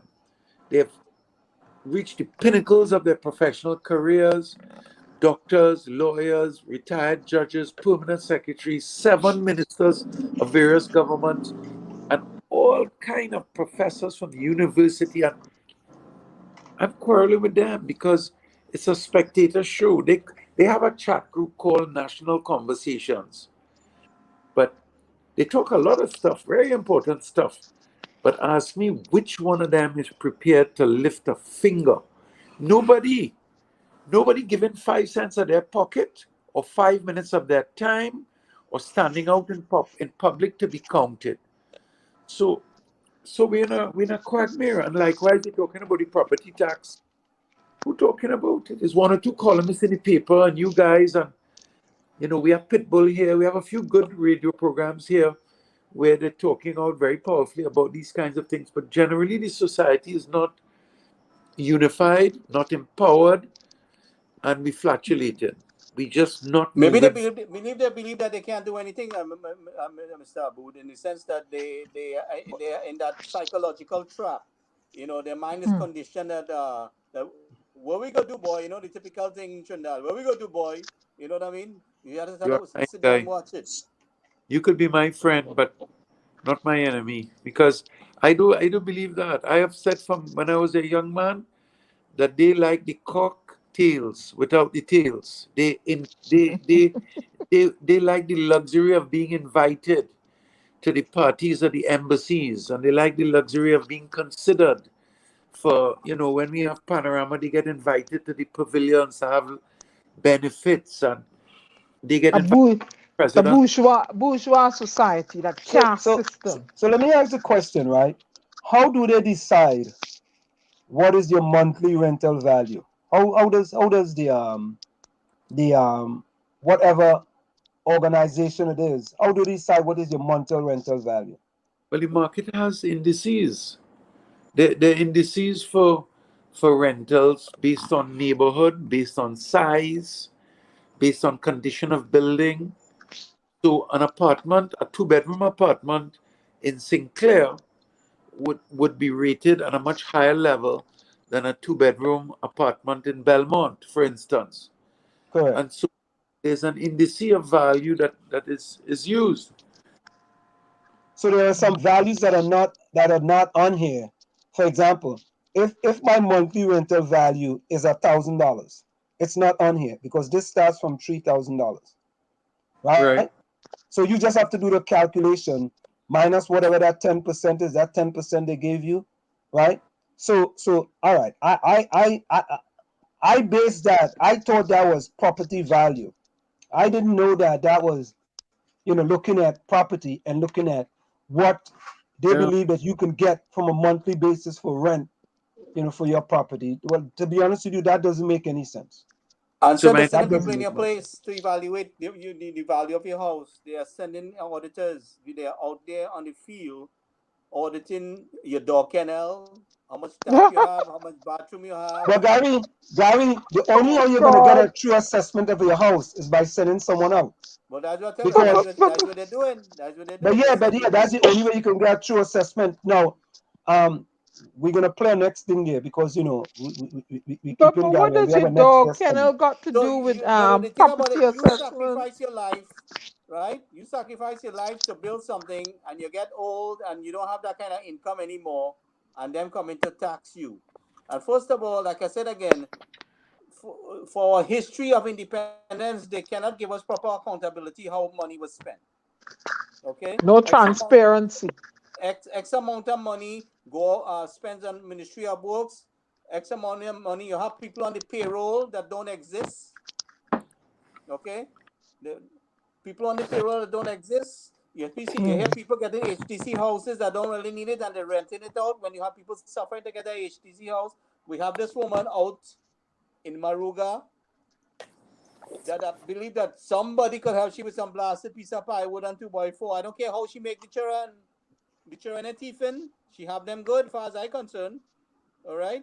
and have she put up something there and them help them children to make something in their life. She already made her mistake in certain things, but them children should not be considered a mistake. Their future of the country. You can invest in them. You could help the woman to even sell something where she is there to make a living. So Gary, before you go, That right, Gary, you want to talk anything about that spill? Any update? You want to give us any update with respect to the oil spill? in yeah, last week Sunday, WASA made a public statement that 3 of its senior members were sent on leave pending an investigation because they bought $7 million worth of water treatment chemicals Mm-hmm. I saw that. Yeah. that had expired. They can't use it. Mm-hmm. So the person who sells that chemical happy like Pappy because he was able to sell something that he would have had to throw away. And he more than likely sold it at 10 times what it's worth. So no procurement laws. You're seeing it rubbing in our nose. 7 million. You know how much lentil peas that could have bought for so many families suffering in this COVID. You could have supplied. I mean, it's just phenomenal money that we're throwing away, and nobody. Yeah, people justifying it and saying, well, the UNC thief when they was there, so PNM thieving now, but it's diabolic. Diana, it's diabolic. It's And PNM even I, now. as a PNM. non-supporter, nobody, I'm tired of that dotish rhetoric because you know who's going to be languishing and suffering? The human resource, the children, the future of Trinidad and Tobago. And yeah. when the old heads like Dr. Rowley and Imksburg and all of them move on by the process of you know what, right? Either voting and then they go where they had to go, leave the earth. You have these children who have to take over Trinidad and Tobago and all what infrastructure, what blueprint would be left for them to take on and carry and take the mantle and run with it. And I am tired of fed up. UNC do this and this body do this and this MP do. I'm fed up of it. I want change from inside out, starting with that corrupted judicial system. I want change, and I never voted in my birth country yet. And until I see change, I ain't putting my finger in no ink. Well, I can't put it in my ink because Dr. Rowley and then won't give me back my ID card. Last week, I'm going to answer the question about the oils, but last week, the Archbishop of Trinidad, Bishop Gordon, he has been making statements encouraging people to take the vaccine. He's apparently pro-vaccine. And I wrote a response to him. I brought it down to 575 words. None of the newspapers published it. But in it, I asked that question. I asked the question, why isn't he, if he wants to become involved in public issues, which are important, the whole question of vaccine choice is an important national issue.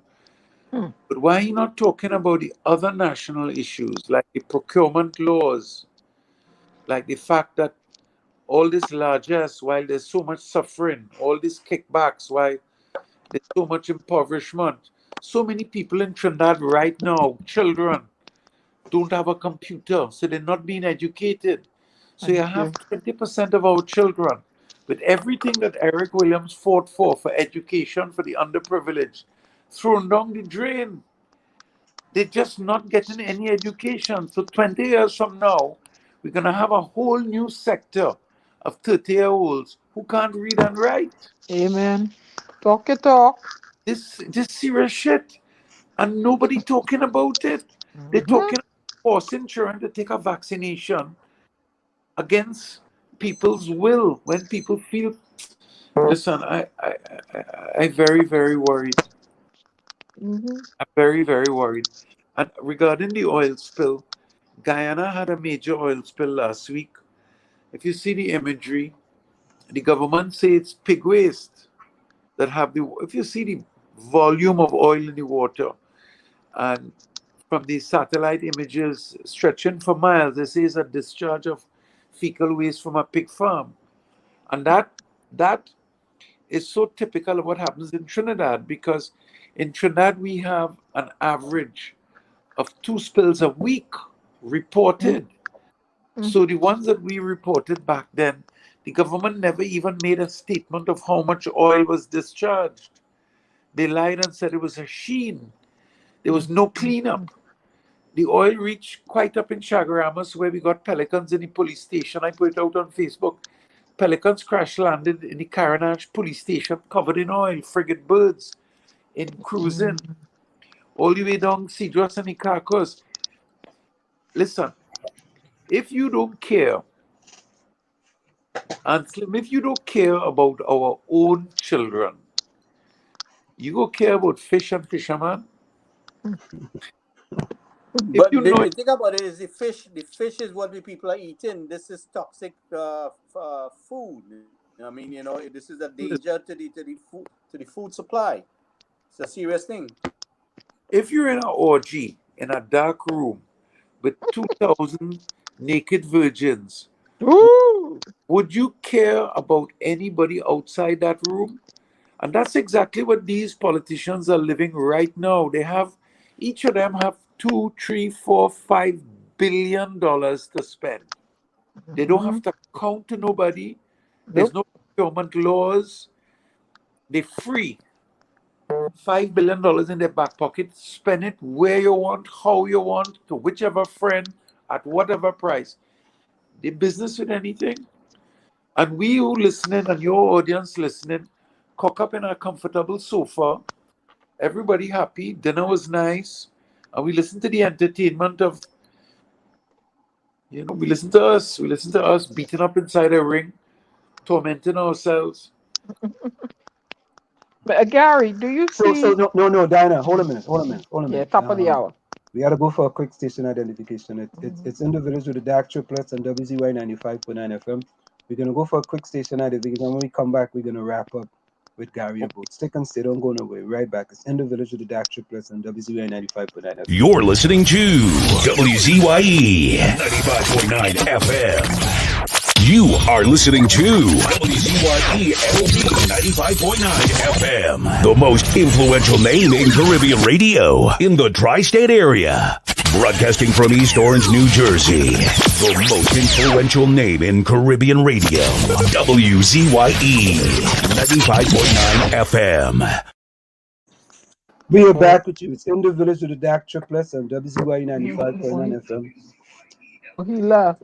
We come together every Tuesday, Thursday, and Saturday from 7 to 9 p.m. That's Tuesday, Thursday, and Saturday from 7 to 9 p.m. Of course, it's in the village with the DAG Triplets. He's right here. He's back.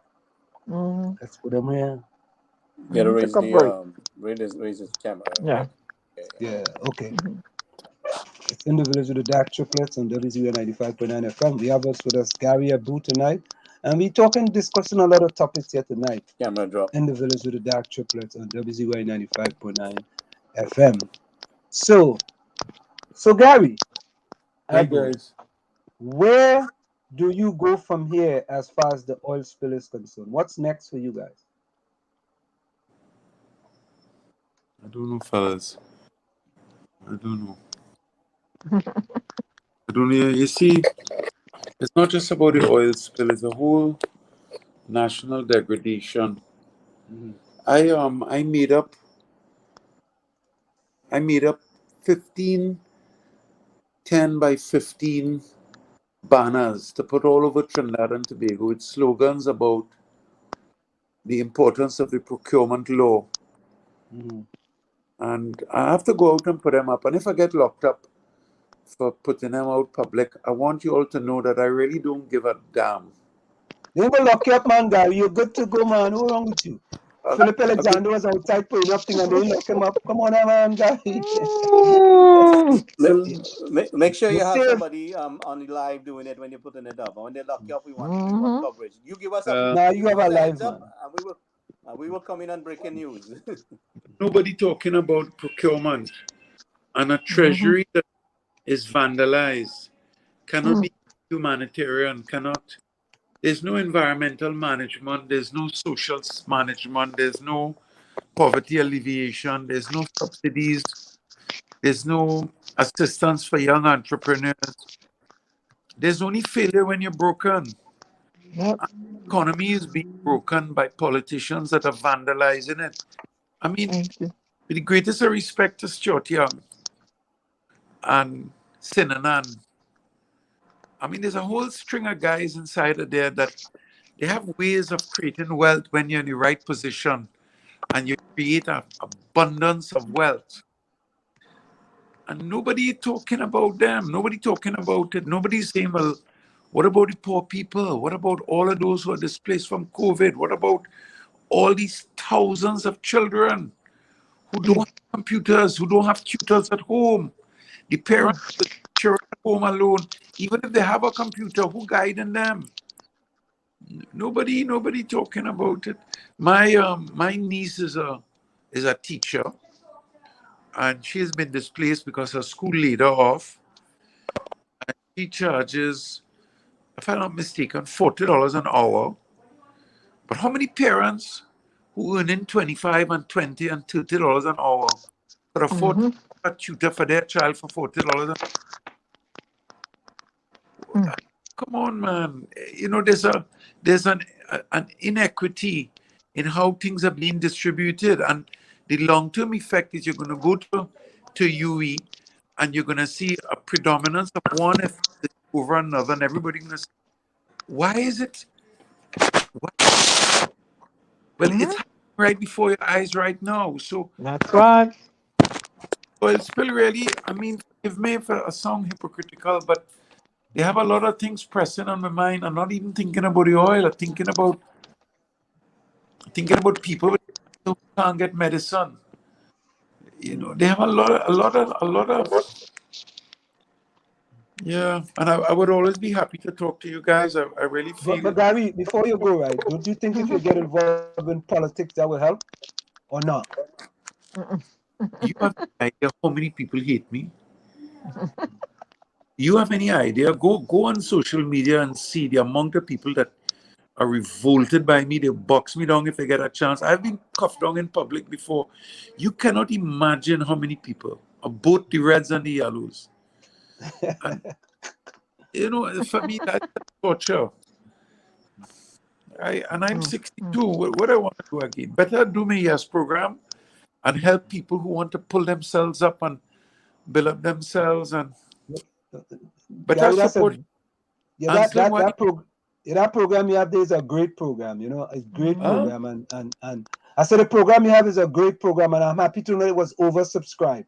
That's when you know something is real and successful when it's oversubscribed. Yeah, I get 500 applications. Because I don't want to tell anybody no, and I can't accommodate everybody. But why you all do get involved in mainstream politics and let somebody like me come and help you out, to encourage you, to support you, and to do something like that. You all are young, and you all could build it. We can't get involved in politics because we have dual citizenship.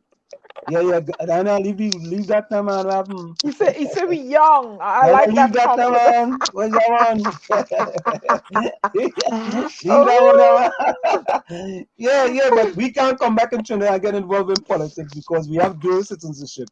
And in Trinidad, you cannot become an MP or a minister if you have dual citizenship in Trinidad and Tobago. But in this country, United States of America, you could become a senator. The only thing you can do is become president. But you can become a senator in this country if you have dual citizenship. So maybe at some point in time, the constitution needs to change. You know? So Gary, before you go, we always ask this question: if you had to send a message to the Prime Minister of Trinidad and Tobago, what would be your message to the Prime Minister of Trinidad and Tobago, Dr. Keith Christopher Rowley? Pray, and ask God for guidance. Ask God for a soft heart to consider those who are suffering. Ask God to help you to see different ways that you could help them. Take away some of the luxuries of those who have so much to assist those who have so little. And pray about that. That's what a leader should do. That's, in my opinion, respectfully. Yeah. Okay, Gary, we want to thank you so kindly again for joining us. It's always a pleasure, and we appreciate you giving us so much of your time. Thank you so very kindly. Thank you very much. And Slim, always inspiring to talk to you all.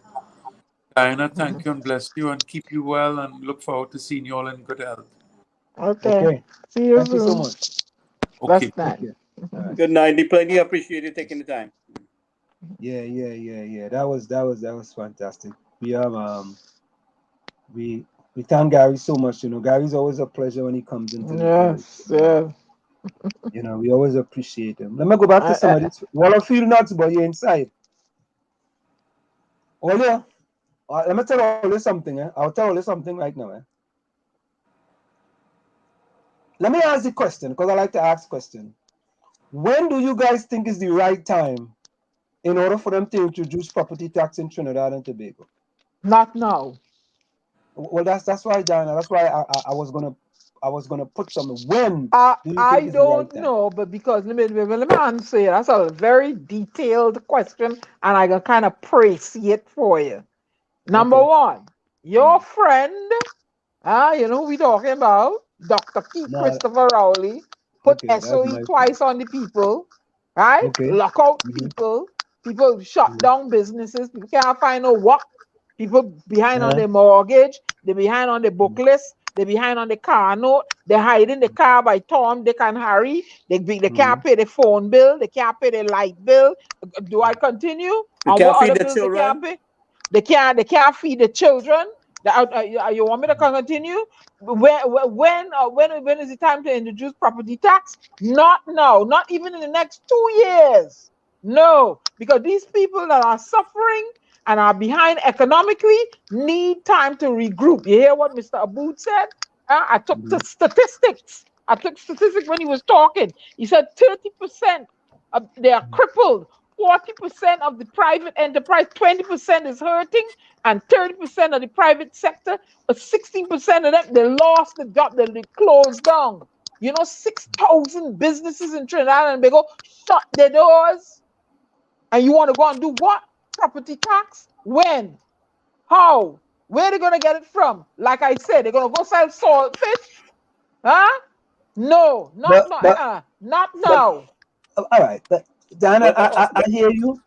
Go ahead, But Gary. also, listen to me. You're telling the landlord that well, after we make the rant about the rent, you're telling the landlord about ease up on the on the tenants. But what have you done to assist the landlord in the bills that the landlord trying? You haven't restrained the bank.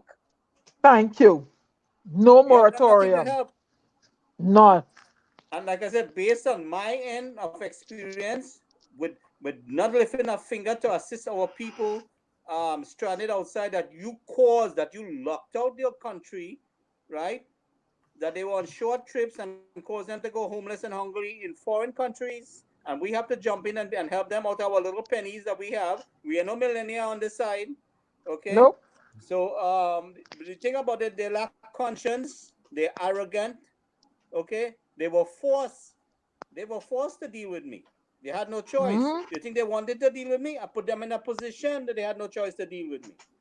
Okay? So What far as I'm property tax? seeing, But you know, I have to say this, sir. I have to say this, sir. I find that sometimes we are somewhat disingenuous. And here's why I find we are disingenuous. Here's why, This is why. And Finance Minister Larry Hawaii in the Parliament announcing the introduction of property tax. I propose to phase in these taxes over the period 2014 to 2017, during which time the properties will be valued and consultations will be held with all stakeholders. In phase 1, and effective immediately, we shall commence valuations of all industrial land, including plant and machinery, whether house or in-house, with a view to implement this tax by July 1st, 2014. During the 2013-2014 budget presentation, he stated that the second phase of the property tax would have included commercial, agricultural, and residential properties. We will impose a tax on commercial properties, and in phase 3, we will impose a tax on agricultural lands and on residential properties, with a deductible allowance to provide relief to certain agricultural landowners and low-income homeowners. Was there a pandemic going on at that time? Yeah, No, Dana. ahead, Dan. Go ahead. Go ahead. Was Dana, there? But no, no, I Dana, I answered. agree. I agree. I Oh, okay. agree. Also, I Well, agree. that's all I But want to all I'm know. saying is that. All I'm saying is That's that. all I want to know. I went in Okay. Mr. Hawaii face. I went in the That's all I face. want to know. I made a rant. And they shut him down. They shut him down because I call him a PNM finance minister. Who the hell was he and where he was when we was fighting our battles on the ground? Okay, but also answer, Mrs. Bisesa had put a lot of things in place to sustain mothers. You hear like how Kingsley was saying. She put the things to grants for the mothers, baby grant to get milk and a lot of things in place. She put a lot of things in place, and they were driving the economy. Okay, things were getting done. But So Gary, Gary, from the I am time not this guy that we disagreeing supported, with this you and Dr. Dana Raleigh, is saying. Wait. Let me hear what he said. Go ahead, answer. I'm not disagreeing that. Go ahead, Gary. Go ahead. go. Let me hear what you say. No. You go ahead. Go ahead. Well, what I'm telling you, from the time Dr. Rowley hit government, everybody agrees. He started crippling the economy of the country. He went harsh on the people. He was upset the amount of freeness Mrs. Bisesa was giving out. That's what he tell them. That's what he tell them what he had to say. You remember what he said? All right. But And the when he came on the freeness, what government, the freeness. I know I'm asking a question. The freeness that was being dispersed was being realized by all citizens of Trinidad and Tobago, right? as far as I'm concerned, yes, it was. Which Okay, freeness? that. The Well, On I babies, the just on the the asking. which babies were freeness? I getting. Which Dr. freeness? Rowley On told the them he to who? shut down all the food answering, he cards. answering. All right, they shut down all the food. A lot of people reach out to me, about can't get the food card, and they were genuine people. I know there was some corruption went down, eh? There was some genuine corruption went down with this food card, but also them cut out people who genuinely needed it. So all the sustenance that was provided by her, she built school. Look, she built a school up in Lava until there. Kunzi tell her they won't open it. They're making the children have to travel out of the area. All right. So there's a lot of Which things. school is that, Gary? Ask Kingsley. He tell you about the school they built that they won't open. He told you when he was on the show. Hey, Kingsley. I know Kingsley. Kingsley. They call your name, boy. What school? Yeah, the man tell you I wasn't listening when he Aslam, tell we you. have other guests in the background. We do. Dana, I seen your next guest now. Yeah. Oh, Your let me guest, So go what find. I'm ahead. Let me. so what I'm He saying to you, wasn't there. and No, all he the wasn't there. mischief that was made about Dr. Mrs. Real, hit your link and go in the backstage if you're listening. Good. To Go me, ahead. all I'm gonna say is this, right? To Mhm. me, Gary, to me, on this issue, the UNC should be silent. That's all I'm going to No, say. the UNC is defending the people, but I shut down the UNC on this on Hawaii coming with this. I went up in their face. But Look, I you look, went see, look, up in look, their face. listen to this But one. let me tell Listen you to this something, one. right? If you Go notice ahead. what they're saying, they want to tax you on what your property could be rented to. Okay? So, like I said, in my situation, where my mother has no income, my father is dead, he spent whatever money he had to build for his wife and children. How is she going to pay? Was she forced to sell the house now, or was she forced to rent the house? You understand? So I am seeing in this country is it is a draconian agenda. It is vicious. It's unconscionable, and they have no regards as usual for nobody. The money they refuse to give us the accountability of the money spent in the country from 1962 to now. Okay, look at this lady out in Maruga there she living. All right, with the only money that all the HDC houses standing outside there, all the funds going through Ministry of Social Development and here and there, no assistance. Nobody would lift a finger. All right, lift a finger to help this lady. How much some plywood and some 2x4? Nobody can donate that. Hey, Diana and Gary, can you answer Ron to the statement Ron have it up on the screen? Can you answer well, Ron for me? Wall Street only interested in what citizens can do to support the PNM. Why don't you think about citizens at least once? Ron, not true. Wall Street dedicated this radio station to citizens. This is why we are dealing with issues in Trinidad and Tobago. It started with the stranded Trinbagonian nationals. So I will negate you and argue you down there on. You need to take back that statement. I No, want to no, know. no. I want to know what Ron on the ground wants to do to help his people No, down there. What is he no, doing? no, no. He has dedicated. You don't know the things Ansem has done for citizens of Trinidad and Tobago that have reached out to hamper drives and stuff. Don't go there on. Take back your statement. Take back or go in the corner. Good. Go in the corner. Don't go. Let me get the cookie broom for you now. All right. Okay. Hey, did we get Adrian at all tonight? I came in a little late. Were we able to No, get? I guess he stayed. Or did you see your guest back there? The other guest. Nah, he ain't back there yet. Nah, he ain't All right. back Let there me yet. come off and go find him and come back. Yeah. Haley says, wait now, let me look for Haley coming. Haley says, oh, Nadia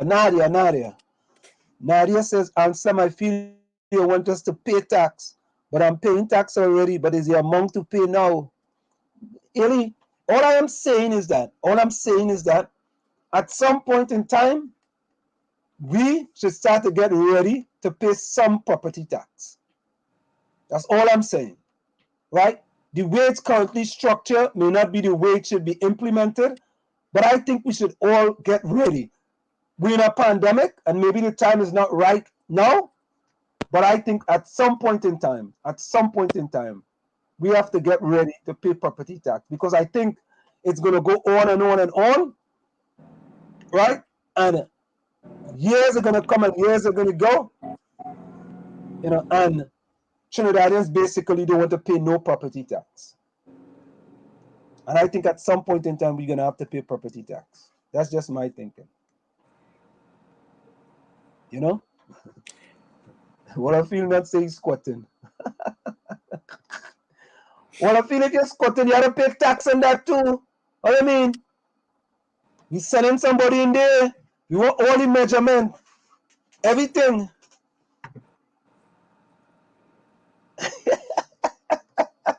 Rowley, you just come by. If Ansem vote UNC, then Rowley will cost Kamala till thy kingdom come.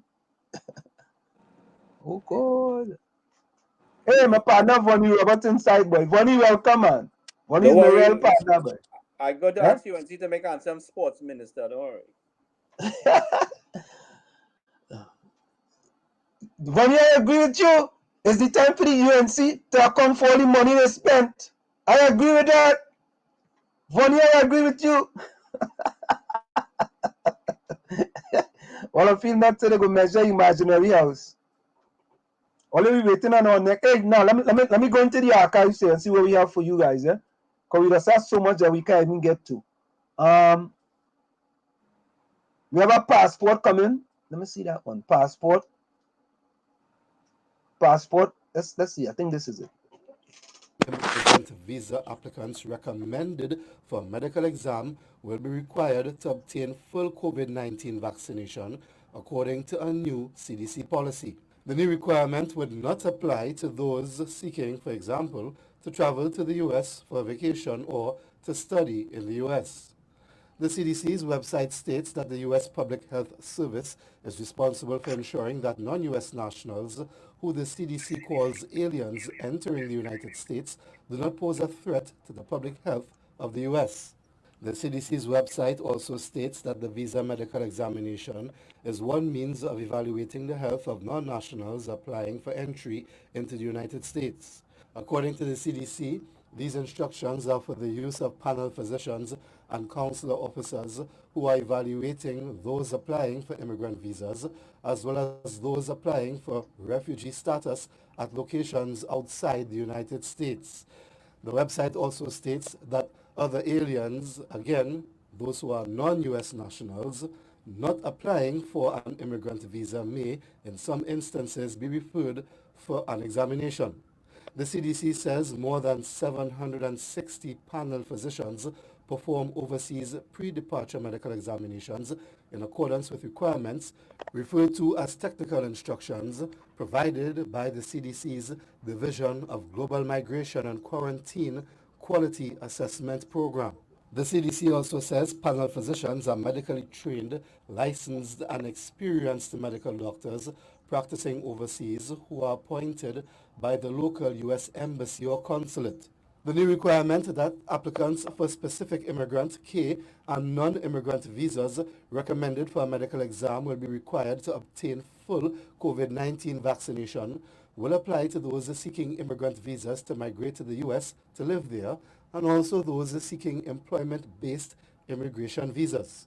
The new requirement will also apply to those seeking the fiancé K1 non-immigrant visa, which is for the foreign citizen fiancé of a U.S. citizen, and the K3 non-immigrant visa, which is for the foreign citizen spouse of a United States citizen. The U.S. Embassy says some waivers may be available in countries where a COVID-19 vaccine is not routinely available or if the vaccine is not age appropriate. But unlike other required vaccinations, applicants must complete the entire COVID vaccine series for the medical examination to be considered complete. The U.S. Embassy is encouraging all applicants recommended for a medical examination to get vaccinated against COVID-19 prior to their medical exams. Jule Brown, TV6 News. Wanna hear that? Wanna hear that? All right. Let's see what they're doing. All right. All right. All right. So we know we have Dr. Real in the background. Let me just go to a quick one or two more quick okay, we have a vaccine passport coming. Or let me add Diana, 1 minute.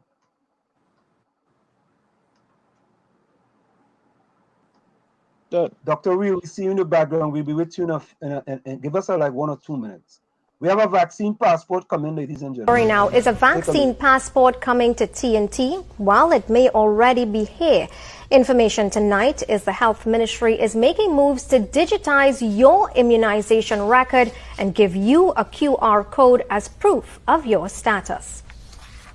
Unconfirmed reports tonight, the Ministry of Health has embarked on a project to digitize the COVID-19 status of those inoculated within the jurisdiction. Agents of the Ministry of Health have been instructed to call fully inoculated members of the public, informing them about the project and that they can expect a computer-generated code to be emailed to them. Persons receiving such calls have also reached out to TV6 saying they were first made to verify information the health officials had on hand, their names, addresses, dates of birth, vaccination type, the site of vaccine, etc. TV6 has verified the contact number, the agent, and the associated email address. According to sources within the ministry, the digitization of the immunization card project is for international travel purposes only. COVID-19 immunization records are to be fully digitized, and the scanning of the QR code assigned to each inoculated member will allow ground agents at destination locations to scan the code from your phone or even a printed and laminated copy so they can access the country's database and verify your information. 19 vaccination record and others an electronic vaccine verification system. Use has been expanded in some jurisdictions for domestic purposes at venues, businesses, and stadia. These digital records are more difficult to forge, and it makes it easier to verify someone's status. Verifying paper vaccine cards and test results in different languages has been a known source of international airport crowding.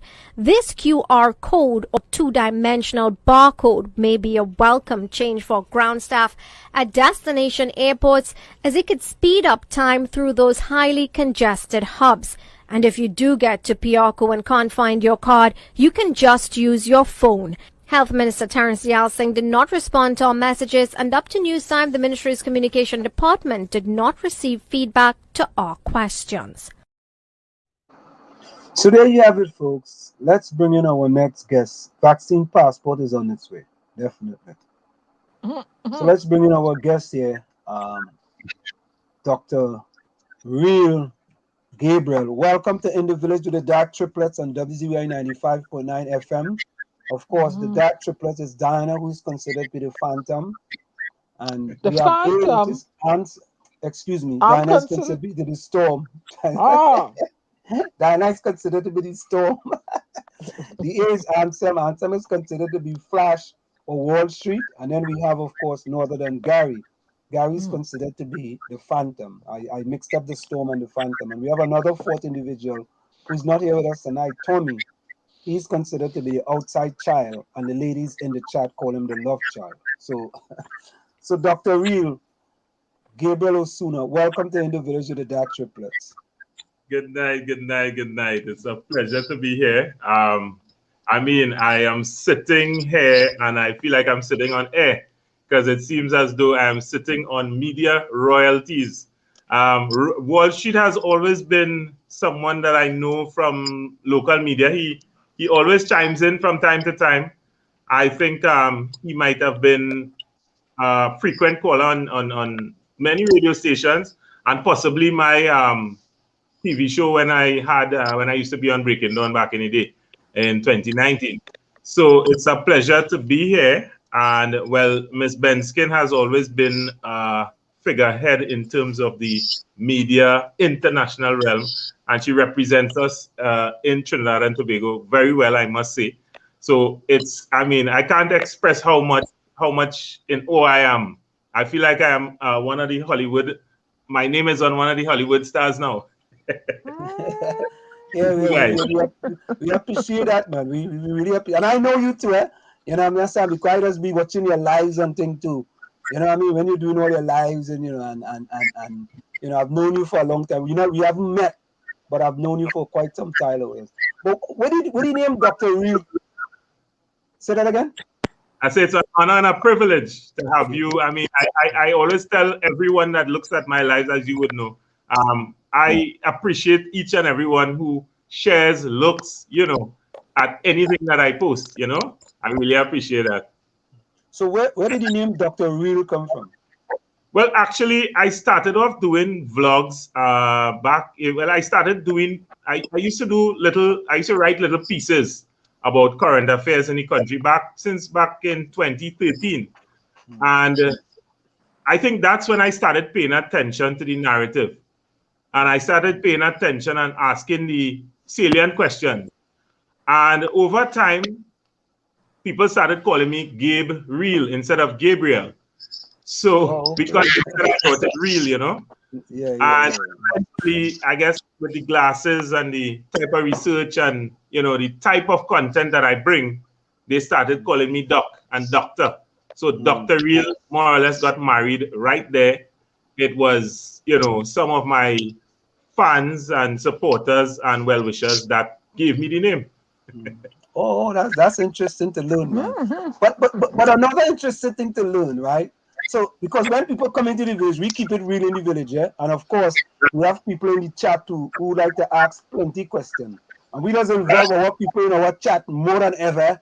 We is one of the few programs. I'm not telling you this, we don't take calls.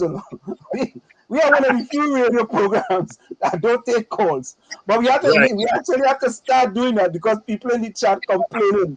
All they ain't taking no calls, all they have to take calls. So we are going to be taking calls, you know, very, very, very, very soon, right? So I've known you for a while, right? Weren't you affiliated with PEP at one time? Yes, I was. I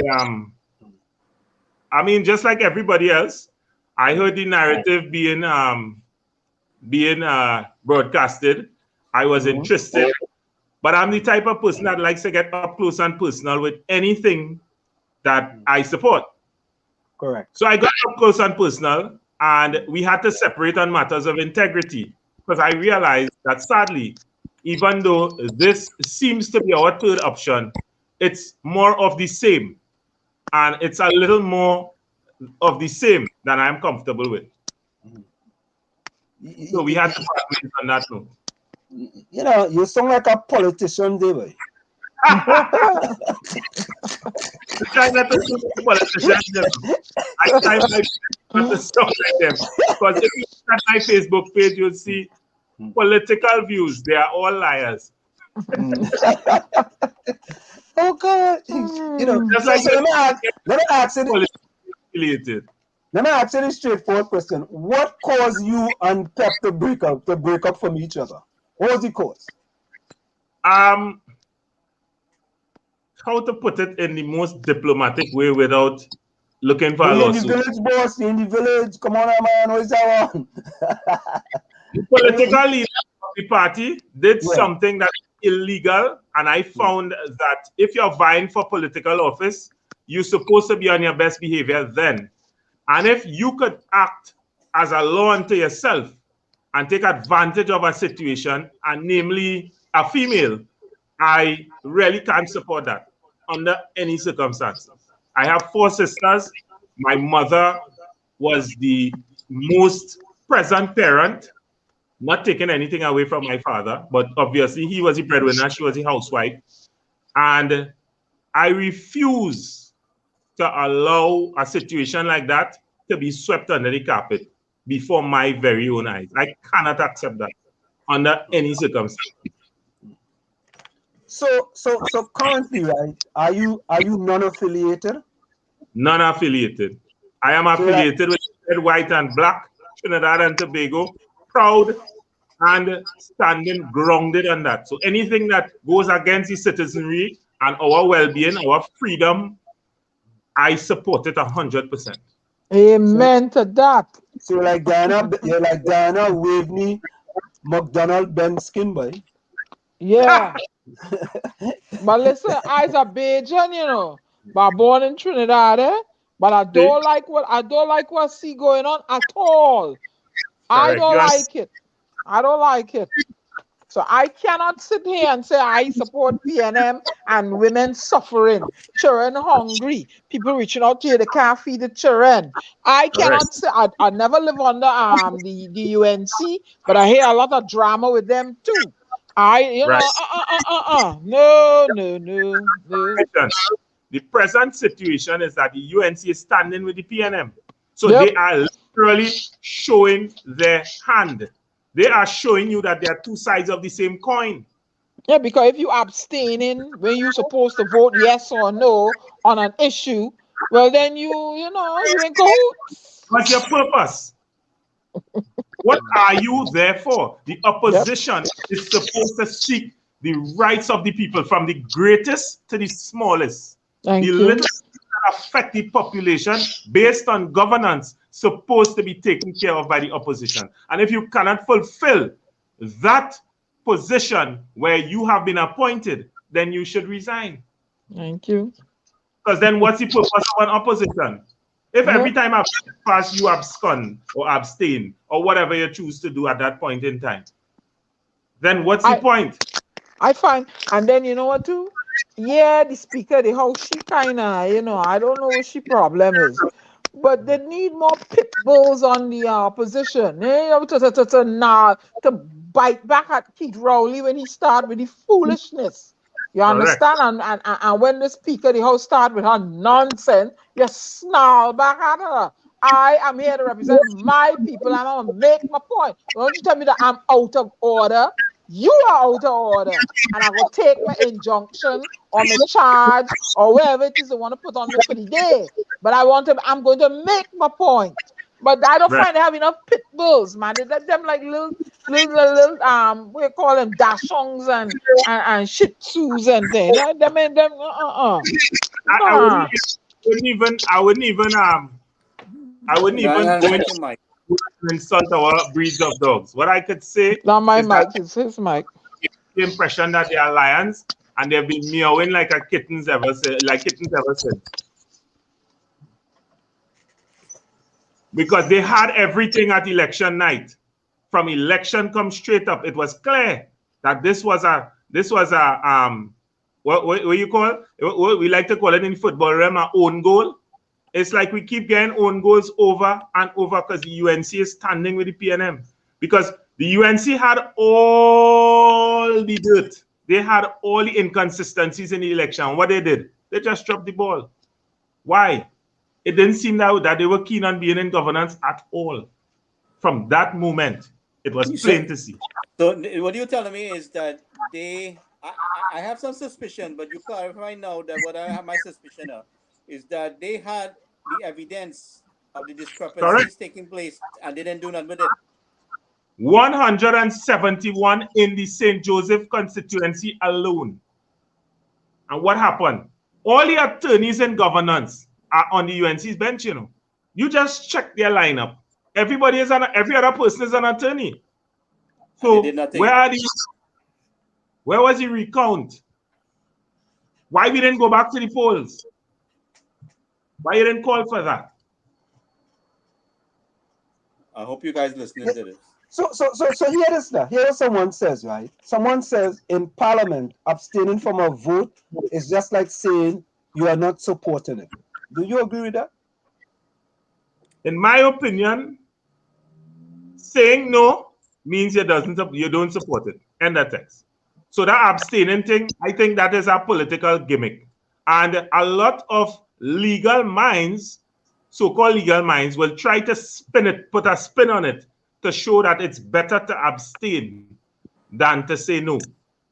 But I'm not convinced. I've heard it spun at least 69 ways since they did it, and I'm not impressed. I had to stand with you with that, brother. I firmly stand with you on that, and I say it's time to raise hell. I'm not impressed with that again. Hell no. Yeah. I'm not impressed with that again. But the thing is this, right? You can't tell your people say no to something, you know, and then you go in another place and you abstain. Yep. You know, I mean, you know, I'm telling you over here, yo, let's say no to sex, man, no to sex. When I go in here, I said, nah, man, I want to abstain. I want to abstain from sex. You know, you can't be half pregnant, man. You know, you just can't be. You know, and if you're gonna stand for something, you got to take a stand and stand up outside. And when you go inside, you gotta stand for the same thing. You know, so these are the type of blunders. I really and truly in this program, to be honest with you, you know, since I'm considered to be the PNM supporter, I don't like to discuss issues facing the UNC. I really don't. But however, there are some issues, fundamental issues, and then I hear Anna Roberts outside the Parliament talking about abstinence and no is almost the same thing, you know. And Anna's a bright guy. I think Anna went to QRC, right? You know, when they say more people that go to QRC kind of bright. You know, I went to Chankers, so they don't consider me that bright. You know what I mean? But they don't consider me at all. My son Fatima, he says, well, you know, that's an ongoing debate. There are many schools of thought concerning that. As you say, Anil, you know what you remind me of? If you look behind me, you'll see something, right? And this is my mantra in terms of I support Tobago boy. Yep. Right. Yep. This little in the corner here says something else, right?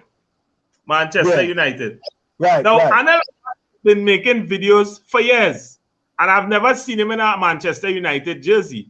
But recently, with the commission of Cristiano Ronaldo returning to Manchester United, all of a sudden, Anil is in a Manchester United jersey.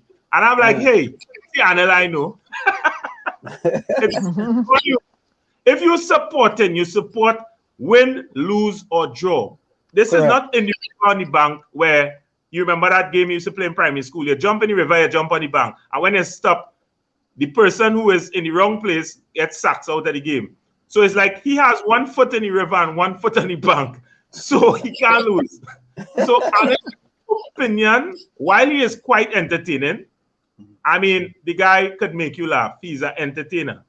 But I wouldn't take it as gospel, and I wouldn't even use salt to tarnish whatever he says, because at the end of the day, I don't even think it fit for eating. You know? So Anil, while I applaud him, and he made various strides, a lot of strides in the sporting arena as the Minister of Sport, and he highlights a lot of, you know, very valid concerns. I will not take his word as gospel, and I wouldn't consider him one of the legal minds in this matter, as well as, I mean, he have to sing for his supper. Let's think about it. It's politics, man. Not exactly. Thank you, man. Not said Anil went to Fatima. All right, I make a little mistake. He didn't go to QRC. They say he went to Fatima. Yeah. That whole school thing is an ongoing debate, and I don't even think that should be the way it's designed. That's another conversation for a different day. But our school system it lays the groundwork for a lot of discrimination, right? And I think that shouldn't be that way. If you bring all schools on the same standard and you grade the teachers, meaning the teachers have a GPA, the student has a GPA, and it continues in that way, that everybody has to fight for their GPA and show their worth, then we'll have a better education system.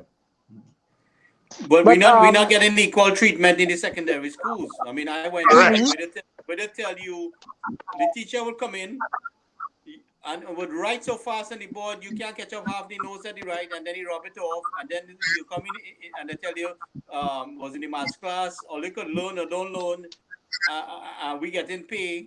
I mean, these are the kind of things that's told us and we face, in the junior secondary. All right. Right. Yeah, because all it done see head. Chambers say all it done see. But the thing about it, my parents paid for us to get after school lessons, and they go in the after school class, and there are 40 people in the class, so it's the same damn thing going on. My thing is, with this junior secondary school system, I think it was created to divide the family unit, because you have a system whereby you have morning and evening shift. You have a morning shift. So what happens ideally is that if the parents are going to work, they would go to work while the child goes to school. But when the child comes home, who is supervising that child after 2 in the afternoon when the parent is getting off at work at 4? So it created some division in the family unit. And I don't know if it was willfully done by Dr. Eric Williams, but he was the person that more or less spearheaded that operation. And I am very disappointed to see the results. I remember once a principal told me a child is in his environment. So if he uses an obscene language to you as a police officer, which I was at the time, you cannot arrest him. Now, the teacher had to be making up her own laws as she go along, because in the laws of Trinidad and Tobago, there's nothing like that, right? So some years later, her name was Regrello. I'm not sure if she's related to the mayor, the former mayor. But the thing is, she said that to me, and I told her, I said, listen, when the crime hits the streets a few years from now, remember, you are one of the catalysts there. And I want you to remember what I said. But let me say this, sir. But I'm sure she remembers. Let me add this, sir. I went to Diego Martin Junior Sec. And I went to Barataria Junior Sec. Right. And Diego Martin Junior Sec was the first junior secondary school, huh? So you transfer from one junior sec to another one? Yes. Diego Martin Junior Sec was the first junior secondary, and I used to travel from Chumaka Clavantel to Diego Martin Junior Sec. And when they built Barataria Junior Sec, they transferred me from Diego Martin to Barataria. And I can say this to you, that the people who attended Diego Martin Junior Sec and Barataria Junior Sec was the people who came from, as we say in America, the urban districts and the poor and disadvantaged areas, because we were not of the class that we can go to Fatima or CIC or St. Mary's, and that time they had progressive. We were not of that. We were not of that ilk. So what they decided to do is to give us an opportunity. Of course, when we went to school for 20 hours a week, which was half day, someone in Fatima or QRC, or St. Mary's went to school for 35 hours a week. Yes, there was at a disadvantage. But many of us from these areas got an opportunity to go to a secondary school, in that if they didn't have it, we would never had that opportunity to go to a secondary school. So for me and my people who I know are going to them school, it was a great opportunity for us. So that's my experience with junior secondary school. And from junior secondary school, I was able to leave Barataria Junior Sec and go on to Tranquility Government Secondary. So, it's not where you start, it's where you end up. I didn't get to go to Tranquil at the beginning, but I ended up going to Tranquil for the last 2 years of secondary school. So it was a great thing for many of us. I hear that. And that's my experience, with junior secondary school. And so we weren't able to start at Tranquil, because there were people who went straight from primary school and so on, straight to Tranquil, right? So I take a little detour. I went to Diego Martin, then I went to Barataria, and then I met them at Tranquil for the last 2 years. Let's to get 2 school rings. Yeah. No, three. I get Dugo Martin, I get Bataria, and I get Tranquil too. So I get a triple, man. I like it in a 6. You know, But I got a triple. I saw Philip did a live where a wall divided Mucurapo East and another school. I can't get the school called. It escapes me I now. think that's the international school, man. It's not the international school. I think that In might be the international. Huh? Mucurapo East, he called the school. I can't get it. It escapes me. But you know, I think my child passed for this college. And in Port of Spain. So you guys, I left Trinidad so long ago. So if you know where Mucurapo East Secondary is, there's a wall that divides Mucurapo East with this other school, and Not Fatima. Not Fatima. It might be if you know where the location is. So Fatima is across the road from Mucurapo. Right. So he says, he said he showed the wall. He showed the wall that divide the schools, and one gets, prestige and the funding. Now, it doesn't divide the school. Fatima's grounds is next to Mucurapo. Right. That's what I mean. Yeah. Right. That's what I meant. So he showed the division. I understand what he was trying to present in his video. The division, where, let's say you have two siblings coming from one house, or cousins, or one is going to Fatima, one is going to Mucurapo East. The stigmas. But then is that really truly a division? If your kid pass for that school, and we know when we had Aboud Dr here, you talk about the Concordat, right? The Concordat, right? Where 20%, the schools are allowed to pick 20% of the kids to come to those schools, right? So if your kids pass for that school over here and Fatima is over here and other kids pass for that school, I mean, is that really a division? I mean, they had to put up a wall, they had to put up something. You know what I mean? Is that truly a division? I mean, at the end of the day, I mean, but Anselm, if I have a neighbor, I had to put up a wall, I had to put up a fence or something to fence Diana, up. Did you know that Mucurapo was the first senior comprehensive school? Correct. Correct is right. Yeah, correct is right. Yeah, that's right. I know that. Yep. Senior sec. Well, he, Mr. Diego Martin, and Bataria. The bricks. When they were picking time, he was the first man inside. Boy, I couldn't wait, boy. First man, boy. When they open that quick scan, the big silver quick scan, boy, and that milk, I'm waiting a line. I said line up early, boy. I got that at elementary school, Fatima RC. We got. I remember getting a biscuit and milk. You went to Fatima RC, right? Yeah, Bush Street in Kirep, yeah. But you went to a real big school, boy. I mean, I went to that's a little Roman Catholic school on Bush Street. But I know Fatima. I know family to the Fatima in Port of Spain. Well, I don't know, but anyway. Of course it is. Of course, that family to Fatima. When you say Fatima in Trinidad, you know it's big. It's real good school. Well, anyway, I graduated from St. Augustine Girls High, but there was a issue with me when I first. But they took me in Kirep Junior Sec first because there was an issue with my name and they didn't fix it, and I started a drama. But anyway. Now, Dr. Real, what is your position on property tax in Trinidad and Tobago?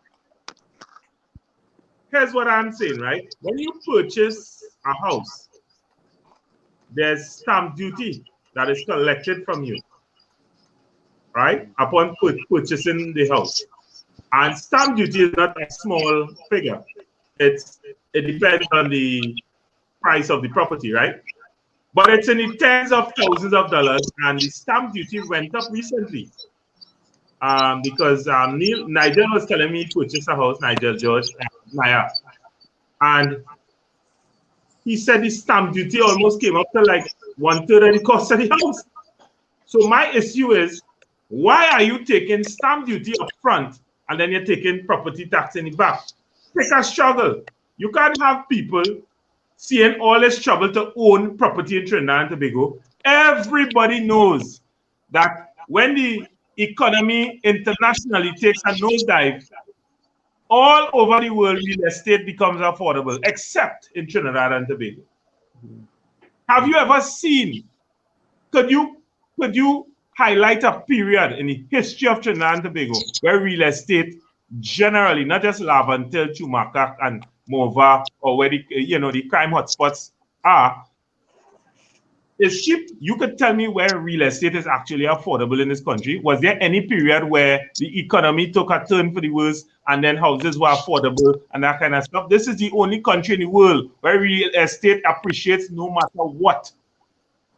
So I'm saying it's very unfair to take a stamp duty up front, a lump sum of cash, still charge us property tax, and given the fact that our real estate has not depreciated in decades, my opinion, pick a struggle.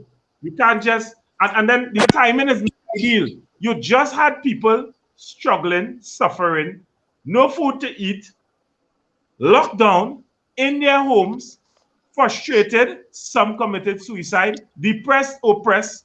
Now you bring the jab, and while we are forced to be subjected to the whims and fancies of the persons in high office who don't, by the way, any type of taxes. We have to find money to pay tax when we weren't working for how many months? We have to find money to pay property tax when we were not being afforded the skinny, meager grant that so few of us enjoyed. So few. And that we had to jump through hoops and run through tunnels and go down the rabbit hole like Alice in Wonderland before we could actually get one check, right? And there were no checks and balances. So money was being disbursed, but the population, the populace, the citizenry did not benefit. And 1,500 cannot mind, I can't even mind myself for the month with 1,500. And that is what they were offering. So it's lopsided. You have a lot of projects taking place continuously, so money is being spent, and then you're asking to tax the population into oblivion now. We have no jobs. Where we get any money from? Is it that they're going to do it in Venezuela? Because at the brink of their capitalism, they were taking away persons' houses, right, and giving it to whomever they wish. Is it that is what is on the back burner? These are the questions I have to ask based on the status and the approach and the timing of this entire property tax scenario. You see what I'm saying here? Well, let me ask you a question. What is a stamp duty? What's a stamp duty? I don't know what that is. What's a stamp duty? When you purchase a house, yes, you have to pay stamp duty on the house, on your mortgage then. So if your mortgage is, let's say, 1.5 million, what I'm being told by persons who recently purchased houses is that now your stamp duty is like 500,000. That's the money that goes to the government when you purchase a property. That don't make sense, man. Is that real? How could that make any sense? How could that make sense? If I purchase a house for 1.5 million, you mean 33 and 30% goes to stamp duty? Correct. 500,000? Yes. And that's money you have to pay up front. I believe that so you have to pay. So now it's 2 million. Now it's 2 million. 1.5 plus 500,000. Correct. Nah, man, I say something wrong, man. Something wrong. Something wrong. But the people are riot yet, eh? But Gary, that don't make sense to me. So now you know that if I am a politician and a property is selling for 1.5 million, I might pay less than $1 million for it because I am exempted from taxes, right? But you who watching the same property have to find the 500,000. You have to find the 150,000 to make the down payment, and you probably have to find about 50,000 in legal fees. Who you think has more access to that property, the politician or the citizen? So wait up. They are amassing properties right now. Your guy, they ain't riot yet. He's just amassing properties right now. They are just accumulating secretly. Hey, daughter, you go and buy this property. No matter if I care what, I go buy it. I'll put it in your name when I'm finished. Nobody is doing the checks and the balances. It was a joke some years ago when they found out that these people were purchasing more vehicles than they are permitted to. And what happened? Anything come out of that? No. Because it's laughable. The fact that they make the laws. The fact that nobody is doing the checks and balances. Who's guarding the guards? They continue to buy vehicles. And when I talk about it in my life, people say, fast, that's their money. Hush them out. Well, you just have our own Corolla. Let people own something fast. Because I have a problem with the Minister of Works and Transport, right? Who built a piece of roadway for us with no shoulder on it, right? And that's his claim to fame. Driving around in a Maybach Benz worth $2 million and more. And obviously, that's not the price you're going to pay for it. While I had to drive my old Corolla, and I have to fix a part every week because the road damaging the car so much that things in the engine that they're supposed to go after you go through all these rough roads start wear and tear early. You understand?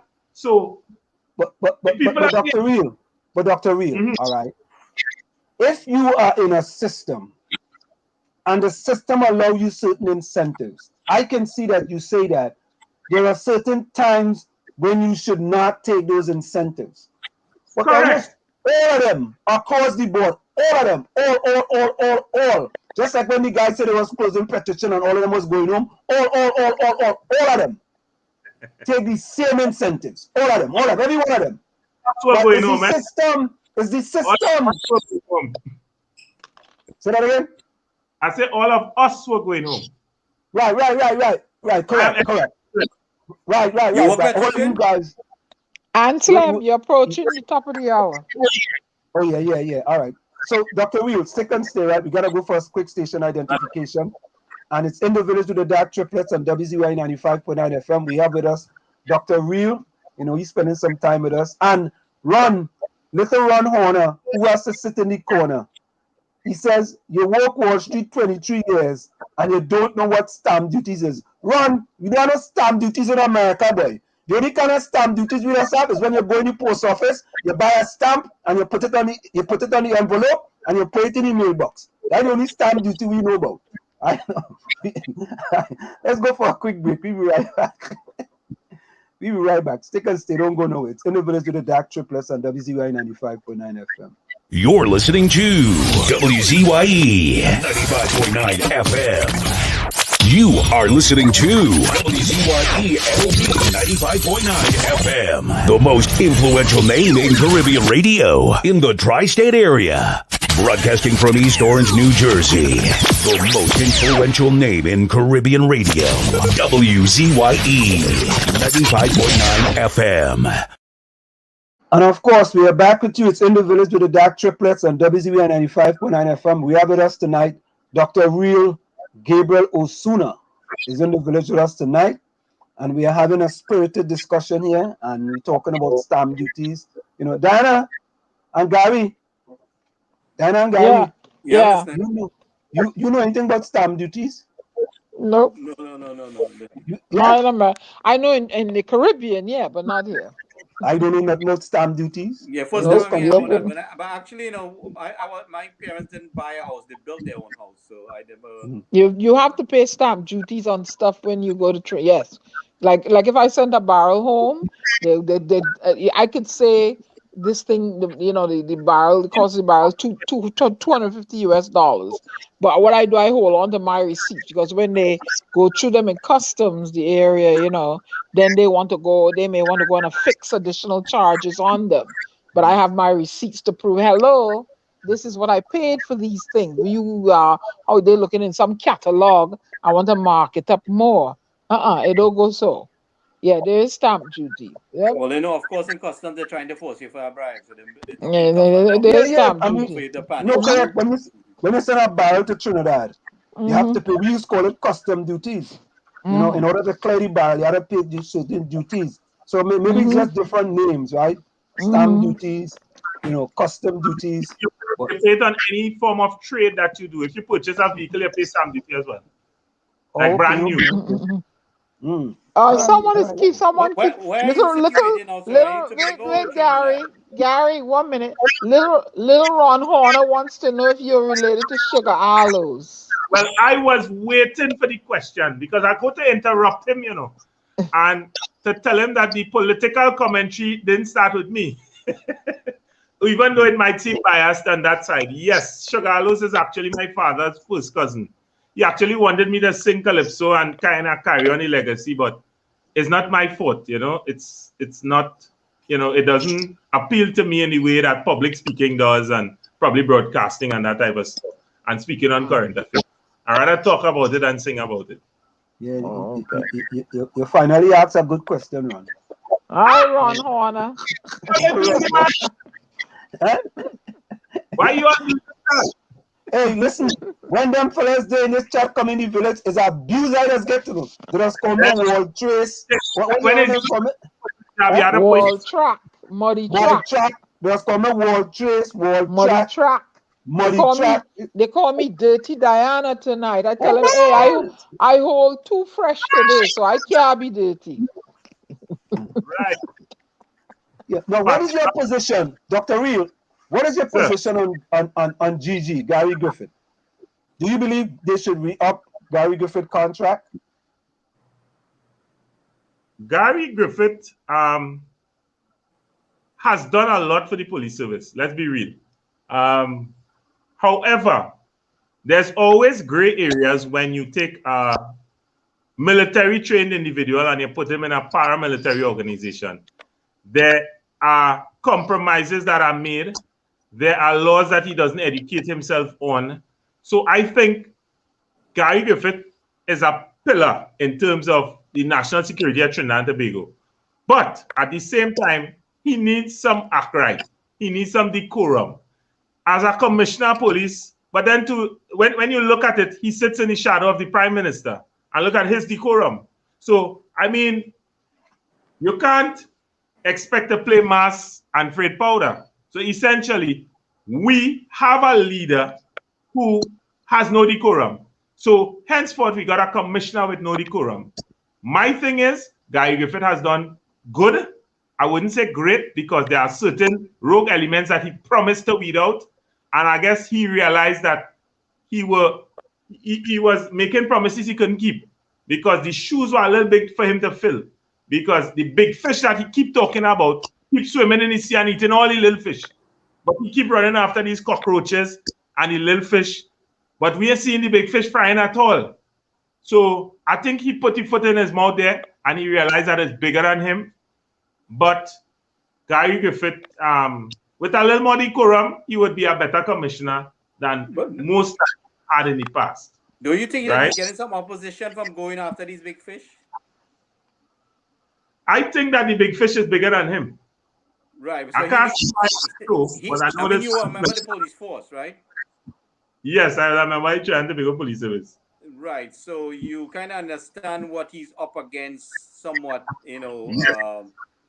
within the system. I mean, we have the police in the force who have their thing going. They had a gang. They have this, in that. I mean, so.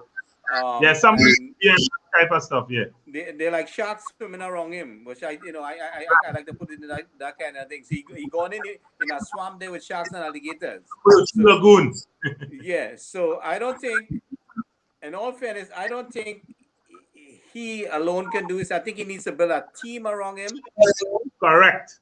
And to clean up not only the police force, but really the administration around him before he moves forward. That is my suggestion. Take a while. Yeah, and you as an officer could tell me if I'm right or wrong. On Real Book than Facebook. I just say. On Law Books than because there are statements as the commissioner of police that are incorrect. He says things that are, illegal, basically. They are not lawful. And, it would be taken as law because he's a commissioner. But he needs to read up them law volumes more because he does stray a little to his own understanding sometimes. And I take issue with it. Go ahead. I take issue with him referring to people as cockroaches. Correct. So listen to this, right? I like to deal with facts, right? Under Gary Griffith, we had the second highest murder rate in the history of Trinidad and Tobago in 2019, right? In Yeah. 2018, I give Gary Griffith a pass because he just became Commissioner of Police and replaced Stephen Williams. And the way we judge performance in Trinidad and Tobago is by the murder rate. That's how we just judge a COP performance. How could we say, Gary, and when we got to 2020, it was because of the pandemic and the SOE with respect to the murder rate. I'm trying to understand what are the numbers that makes Gary Griffith even a 60% successful commissioner of police. I'm just asking because I don't know. I don't agree. You could he is 60%. But based on first-hand knowledge, I know that there are administrative things that he put in place. A lot of things. The police actually finally have a badge.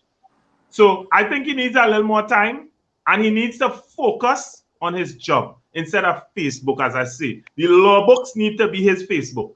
He takes too much time out to answer back people and to shut down this one and to try to, you understand, shine up that one. He need to grow up a little bit. Let me put it that way. But I try to tell Ansem that if you notice, while as you are a policeman or former policeman, that the gangs in the country decided to turn up the heat on him when he became police commissioner. They decided to show him what they're going to do. Am I right or wrong? Correct. Right? So that is why you had a result of so much murders, because these gangs decided to challenge Gary Griffith. Gary, I'm laughing. The reason why I'm laughing, Gary, you know, I was telling you I could find a reason to, right? You just finding a reason to, Gary. No, Gary, that's the truth. I have a you know what it is? here. I have a policeman here. But yeah, but Gary, but ask him then. Right? So you are saying that the reason why there was the highest murder rate is because the gangs went against Gary. Check the history of the news. The gangs decided to chastise him and turn up the heat against him. They decided to show him. So wait. He's the commissioner. He should have chastised them back. He's the commissioner. He's supposed to put things in place to deal with them.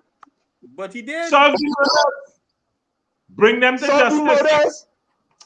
But Gary, look, the murder rate didn't get Gary, and go look. I want to look at these statistics.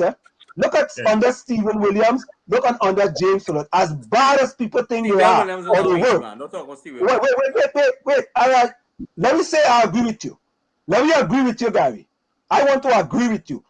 Go and check the statistics of murders under Stephen Williams and James Philbert and match it to Gary Griffith. Go and do that. Go and do that. Didn't I just explain to you? Didn't I just explain to you? The gangs decided to turn up the heat on the commissioner of police. That they went to war with him. They decided to show him they're going to do what they want to do.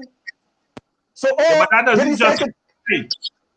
That cannot justify certain commissioner being using that as an excuse to measure his progress. You can't. You see again. You can't be half pregnant. You said you can do this.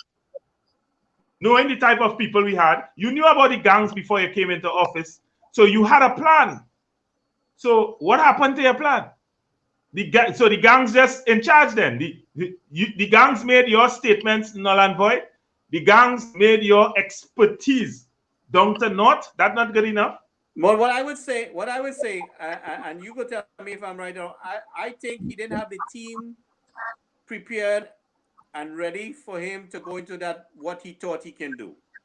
But he appointed him. I don't think. Hold on, the policeman talking there. I think that he didn't have the team prepared. And when you're going to war, you have to have certain things in place, right? So I don't think he have enough time to prepare the administrative team to collaborate on him on this agenda. You know, you can't put a sheriff. You can't put a sheriff and expect the whole thing to change. Let me explain something to you.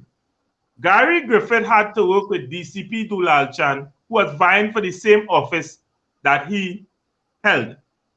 DCP Dulal Chan, I could tell you from experience, is not a very fair man. Let me put it simple. He's not a very fair individual. He's not. Well, I want to be real diplomatic here, because No. Call it as it is, man. Call it as it. Don't hold back. Don't hold back here at all. He is not. He is not in any means pure, right? His name has been called in many a corruption, and he wanted to vie for office. So think about this individual who is allegedly corrupted as a DCP. I could tell you, I know this DCP Dolalchan framed the people in the past. I know personally of persons that he framed. I worked with him as a sergeant, and I knew that he crosses lines. And he was the DCP. So he would sabotage directly because he has, you understand, he is in that position to properly sabotage the inroads and the advances that Gary Griffith would have made. Now, the problem is we like to hedge and examine the issue from all sides before we can, make excuses. But if Gary Griffith didn't do his research before he came into office, and he assumed that things were a particular way, and when he got into office, he realized he was wrong, then maybe he should have come down from there. You understand? Maybe he should have said, here's what. I want to publicly state that I had a different expectation for the office of the commissioner. Now that I'm in, I realize things are different. I want to, make some changes. I want to recant my statement based on the fact that this is what exists and this is what I thought existed. So I need more time and that kind of thing. But you don't have a humble bone in anybody, so we go just leave that as is. I cannot make excuses for him. And I think that if we make excuses for him, then we have to make excuses for everybody because they're across the board. But what I'm saying, we have to call it as it is. The man didn't have a team reliable, prepared, and trusted. And remember, I am outside the force, right? And I was seeing that as that he's going in there among sharks and alligators and barracudas. So this is why I say fire the whole team. That is what I said in the beginning. Fire every man jack. Including Gary. Including Gary, right? No. I stand with he. But wait now. So listen to this, right? You criticize Dr. Rowley and say Dr. Rowley is responsible for all the things that happen under him. But you making excuses for Gary Griffith for all the things that happen under him. Let me ask you now, Gary. Them 3 police officers who just get involved in whatever thing they get involved in there, right? Who should take the blame for that? A head transplant, all right, into a rotten body. Okay? Gary Griffith was a head transplant into a rotten body. Okay? So we don't know the stipulation that he was allowed to and what he was allowed not to do in going into that position. I mean, but I say it as a citizen outside the country, I say when he was going in there to fire the entire administration and get a new team. That is what I said. Okay? But Gary, his boy get caught on a yacht. Gary, his boy get caught on a yacht. That's Gary lawyer. He get caught on a yacht. You forget about that? So your friend, you never had any friends that betray you? So Gary, you the same agenda you have with respect to Gary Griffith. I'm giving you that. Right? Fine. I want you to have the same agenda with Dr. Rowley too. No way. So you have a selective agenda then? No. Your agenda is selective. Dr. Rowley. Go ahead. The office of commissioner, wasn't it technically, indirectly, politically appointed? It is politically appointed by the PM. Absolutely. I have nothing else to say. This dispute about Dr. Rowley and Gary Griffith and Captain Gary, I rest my case with that. Because they want to say they're all politicians. They want to say Gary Griffith is a politician as a commissioner of police. He's a politician. I said that's kind of conflict of interest. But it is a conflict of interest. But he's a politician. And listen to this. says without favor or affection. But listen to this, Gary. The same UNC abstained against Gary Griffith to be commissioner of police. Is the same UNC Who defended Gary Griffith now? Is the same UNC who fired Gary Griffith as Minister of National Security? Who defending Gary Griffith now? Who? You abstain against man. I stand by Gary Griffith 100%. That goes to show. That goes to show that in politics, it's just as Basdeo Pandey said, the silver fox. He said it. Politics has a morality of its own because Keith Rowley, right? Keith Rowley had Gary Griffith investigated, right? And all of a sudden, when he became commissioner, the investigation just closed. How? Keith Rowley made an accusation that he could not back up and which was not true, right? Well, boy, among the accusations he made, he get it in the mail 1 minute, next minute he discussed it with the then president, and nobody took him to task for it. This is my issue. So I'm wondering if I alone seeing this man. I hope the man keeps he couldn't play football in school. What school he went? But listen to this. Listen to this. Right? No, I'm talking. Listen to this, right? Gary, do you remember when Gary Griffith's son used to play for the Soca Warriors? You remember that? Right? You remember that? Right? Pressure. The man used to play for the Soca Warriors under Terry Fenwick. All of a sudden, Angus Eve come in and he can't make the team. You ever hear about Lone Wolf out in England? We don't start to talk now, you know. I know thing too, you know. I just live in America, you know. But we're talking about the management of the police force. But Gary, Google Lone Wolf and see what logo on their website. Google it. You will see TTPS. Terry Fenwick was the coach of the Soca Warriors. Right? I mean, come on, man. So, what that have to do with the management of the police force? Corruption at its fullest. But I'm just telling you, Gary, these are all aspects of the whole thing. These are all aspects of the whole thing. If your son can't play, let him try to make it on his own. Not because you commissioner of police, your son's supposed to be on the team, and you let them play along in the barracks, you let them practice in the barracks during the pandemic, right? You have a certain thing that you want to accomplish, right? You know your son can't make the team. He can't. He ain't that good, right? So you're using your power as COP in order to get him to play for Trinidad and Tobago national team. But as soon as the new coach come in, he couldn't even make the Soca, right? Because the Soca Warriors, he couldn't just make the Soca alone. But that's part of the whole deal. Yeah? All right, I have a question, sir. Are you located in Trinidad or Tobago? Me? I am. Yeah, are you located in Trinidad or Tobago? Trinidad. Are you located in Trinidad? But I just come from Tobago. I'm always between the islands. I do a lot of transportation. Oh, okay, because I heard them ask you about the PDP, so that's why I was just kind of... no, it's PDP. Okay, my mistake. Yeah. Different part. Okay. Oh, look, somebody just come in, boy. Krishna Sukan Singh, boy. Krishna Sukan Singh. But what I'm saying is, you would tell me better.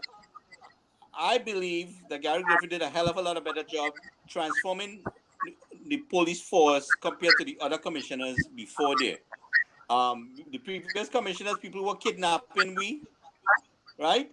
And the kidnappers have the individual cell phone and the police force still can't find them, right? These are kind of the things that we experience. So, I mean, as far as I see in... That guy, Griffith, called me Bird's son got back his cell phone. That's the fact on that.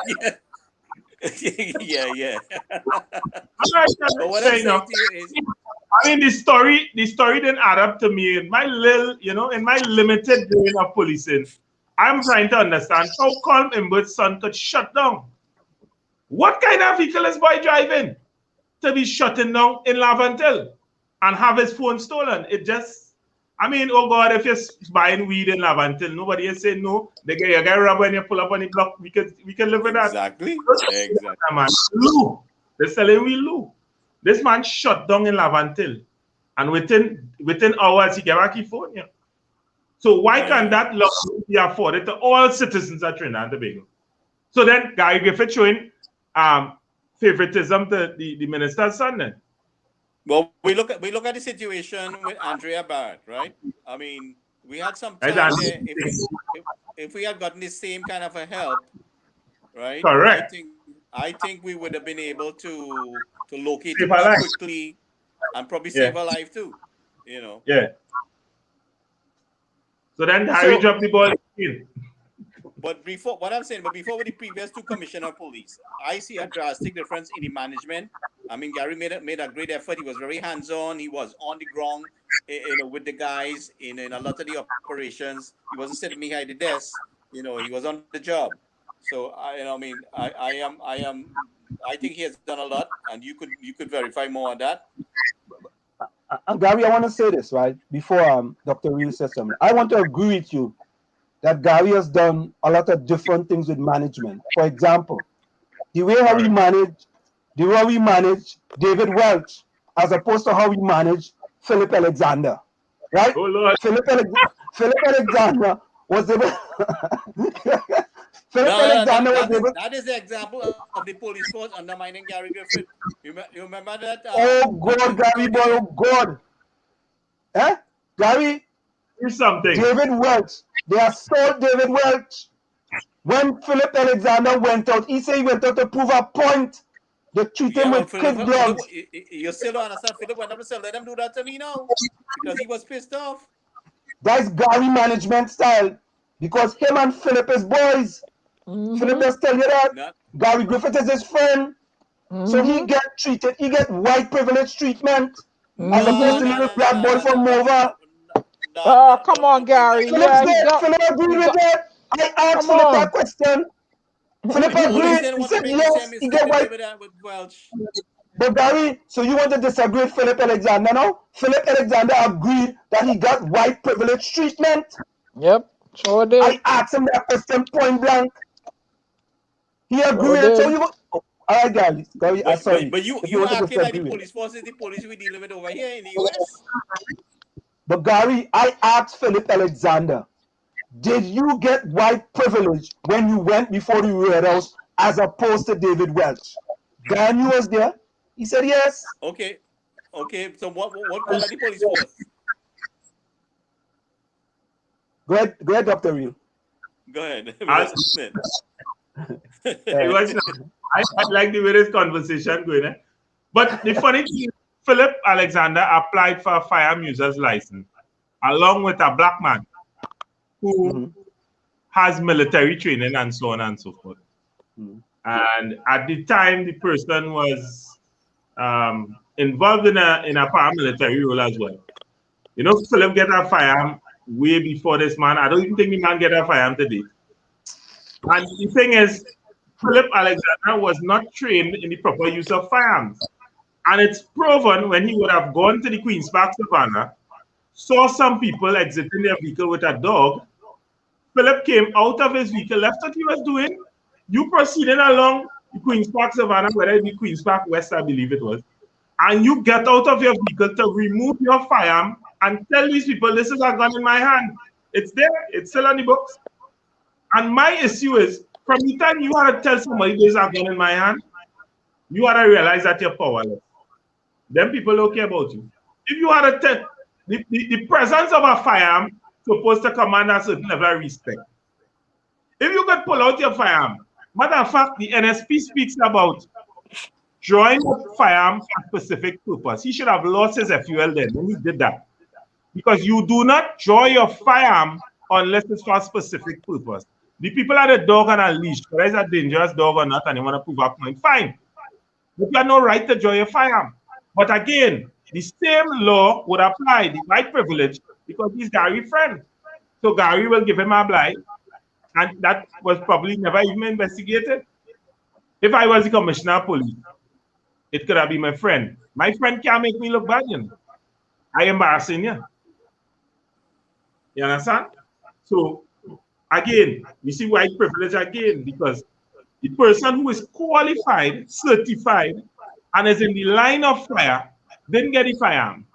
But this brawling politician, aspiring wannabe, whatever, what have you, got a firearm because he is friends with the commissioner. How is that fair? That is not corruption. But what I mean, what I'm But saying, here, I can say it's corruption, but what I'm saying to you, the point is, do you think it had to do with race? Because I mean, that has been done under the previous commissioners. Because of association. And it had to do with race, I guess. I had assumed that because the person was black and Philip is white. So let me go with that narrative again. I think it more has to do with. I think the previous police commissioners done that helped their friends get guns too. I don't think it had anything to do with race. Trevor Paul told me, and I know he can't sue me because I was there when he said it, and he said it. After I was shot at in the line of duty, he told me if you want to fire me, you have to pay me $25,000. Simple. You hear that, Ansem? You hear that? And this is a policeman. This is the policeman. As a police officer, Paul told me that to my face. but Gary, under Gary Griffith, the man gave out 5,000, right? Firearm license. And under Stephen Williams, he gave out 70. He said that. He said that. But what See, I'm saying, I mean, come on. Listen. But under Stephen Williams, That is true. It actually made it easier for people to obtain an FUL. But as usual, with everything is bittersweet. Because when a man can pull out a firearm wrong in Savannah and not be investigated for, that recklessness, then what's the difference between him and Danraj Singh? Yeah, remember? But I don't think it's a race thing, like, and someone to make it. I think it's more. No, Gary, let me correct you. It's a Gary, I am not, let me make sure clear. I have never made it a race thing. I asked Philip Alexander the question. Philip Alexander answered the question. I asked a question. I never made it a race thing. I don't come here making race thing. The majority of the police force is what particular race? How you could say is white privilege? Gary, Syrian privilege. He did. It's a lot of favoritism and curry favor. I would like to say down there. But Diana, did I ask the question? Yeah, he did ask the question, and Philip answered yes. He did experience white privilege or some sort of favoritism. I was like, yes, it is, and it's not. But Gary, it is not who is in the police force. It is that the action, what they did to the individual, to David Wells. This same kind of thing has taken place with the previous commissioner of police. They help their friends. Is that curry favor kind of thing? Well, you see why I'm non-affiliated. The whole place is corrupt, and that is why allegedly with white or black. I'm sure money talks. And how to say prestige and all these kind of things by push their way into things. Now, one of the things I've been fighting for and facing an argument is that and that is why allegedly Andrea lost her life because she uncovered something that she was not supposed to see. And this is the problem I have with Trinidad and Tobago. That is why I'm not affiliated. And can I finish? Let me finish. A young SCA parent wanted to come on here tonight, and he wanted to gloat and praise his his lads on their accomplishment of their SCA results. And you know what the reason it was given? Because he's afraid that if he exposes himself, as to and the school they go to, the establishment is going to retaliate against these two young Afro-Trinbagonians. And why should that be? Now, Gary, you keep subscribing to a certain statement that what is the race of most of the police service. But here's what I'm saying. When you look at the police service internationally, sometimes oppression happens between black and black. So essentially, police officer doesn't need to be white to oppress a black man. Yeah, no, what So, I'm talking about white privilege. So what I'm saying to you is, That is I'm not what talking about Philip oppression. said. I'm talking about in the US here, we experience a lot of discrimination, right? But what I am saying that we need to separate certain things when it comparing to Trinidad and Tobago. Yes, we have the oppression, but it is not so much of a race oppression. It is of a different category. actually, there is racial oppression within the police service, as you know, as it applies to the citizenry. I'm telling you, I've seen it happen. Okay, so in what context? Explain that so we can clarify that. Can you tell me how I've seen it happen. I've experienced it. There is racism in Trinidad. I mean, it doesn't exist like it exists everywhere else in the world, but it's here. And you would see, okay, let me give you an example of what I mean. A lot of times, you know, as a police officer in the execution of your duty, you make a decision based on your knowledge of the law and that kind of stuff. Right. You might charge or arrest or persecute an East Indian individual. Okay. And the first thing that comes out of the individual's mouth, most times, is that you don't like them because of their race. Okay. So it's perceived, right? And then your senior officer may be of East Indian descent. And he will do everything in his power, a lot of the times, to try to sabotage your matter. There are instances where diaries were destroyed. There are instances where court files went missing. And I have been privy to all of that. A lot of times, I understand that. Listen. That is understood. What I'm saying to you is the situation between David Welch and the officers was not of a different race. They were of the same race. But it was police brutality no matter what. Yeah, it's still police brutality has nothing to do with race. As a black police officer, I could discriminate. I might try to make my own race look bad because I have that perceived racism in me, where I believe that my seniors will support me when I lock up the black boy. But when I attempt to do the same to someone of a different race, I might reconsider because I might be ready for all of that heat. Because these people, as you know, and it has happened several times, Howard Chinley's wife made a big spectacle of a scenario where a black officer stopped her and she started using the race card. She basically said because she's not black, the officer wanted to oppress her. But she couldn't even produce her certificate of insurance. And this is what I'm saying. We use race when it's convenient, and then we want to omit it from the narrative when it's convenient as well. But the fact of the matter is that it exists, and there is racial discrimination, even if an officer is black. I have seen it. I have worked beside it. I lived amongst it, so I could speak to it. So you're telling me people of Afro descent is discriminating against their own people? Yes, Gary, at the airport, the very airport. Look, I want to go and do something in immigration. You go in there and you're facing an immigration officer because you wanted at that time I wanted an extension and they're giving me a hard time as an Afro Trinbagonian dealing with an Afro person. Me too. I went through the same kind of drills. So that's what I'm trying to tell you. Gary, let me give you a typical example. The black race in Trinidad has been perceived. Okay, let me give you a perfect example. Right. I am driving my vehicle. I was working at Petrotrin at the time. The year is 2016, right?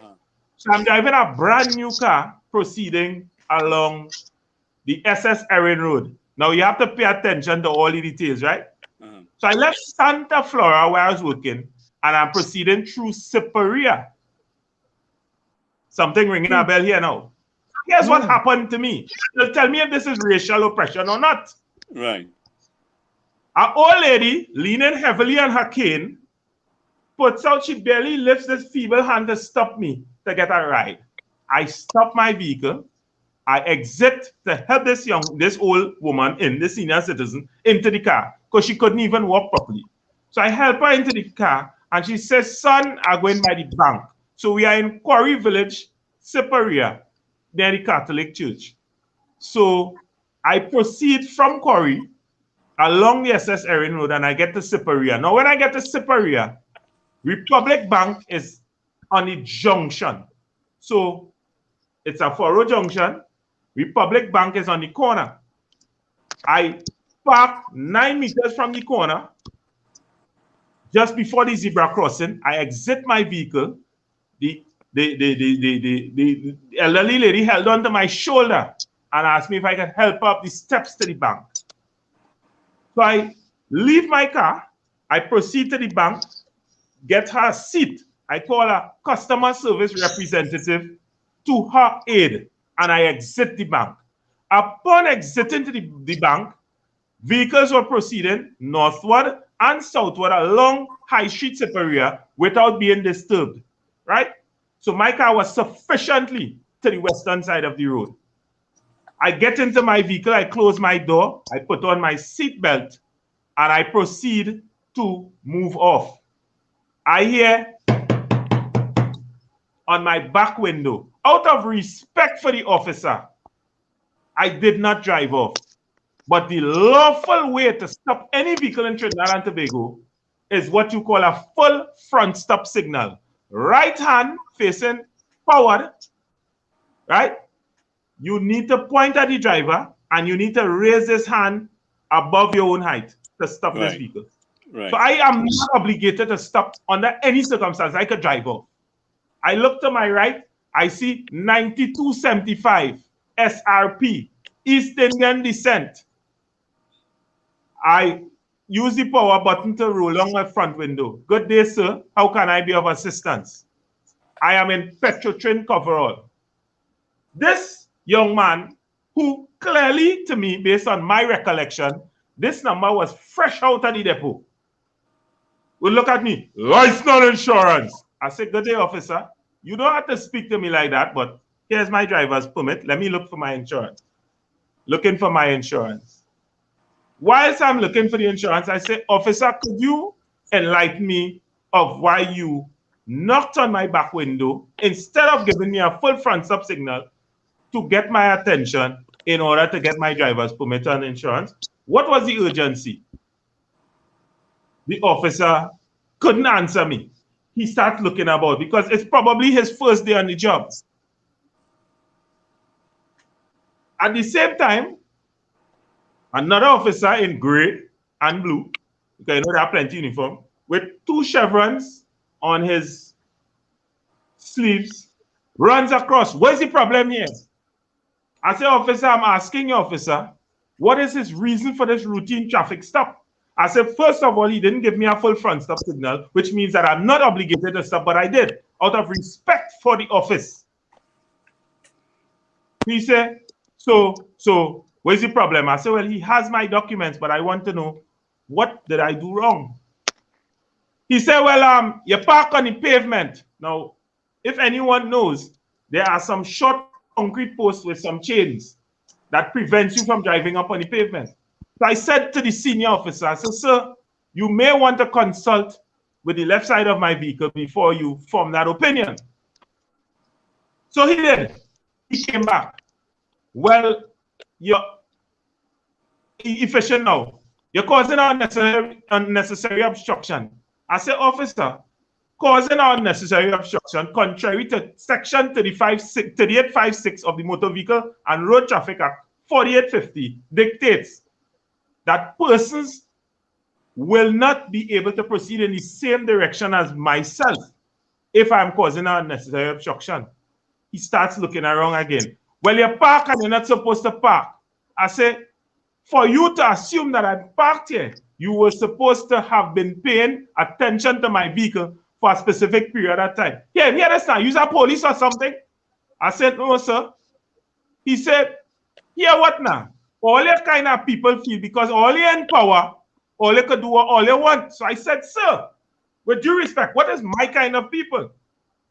He said, look at the ethnicity of all the criminals. It's your kind of people. I said, well, so with due respect, I have nothing more to say with you. To say to you because I realize where you're going with this. I receive a ticket for driving while black. Oh, Lord. Up to this day, the officer cannot get his 2 ducks together to come to put the court. He skips a day every single time. So he will come to court on this occasion and omit to come to court on the next occasion. Since the COVID, however, the matter was called for the set date that the Prime Minister said there will be no court. It was March 3rd, 2020. So since then, I have not received a summons. I was once arrested for missing court because I mixed up the dates for the same matter.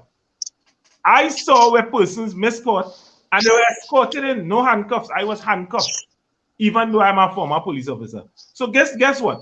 The racism does exist in the police service, and I could attest the same.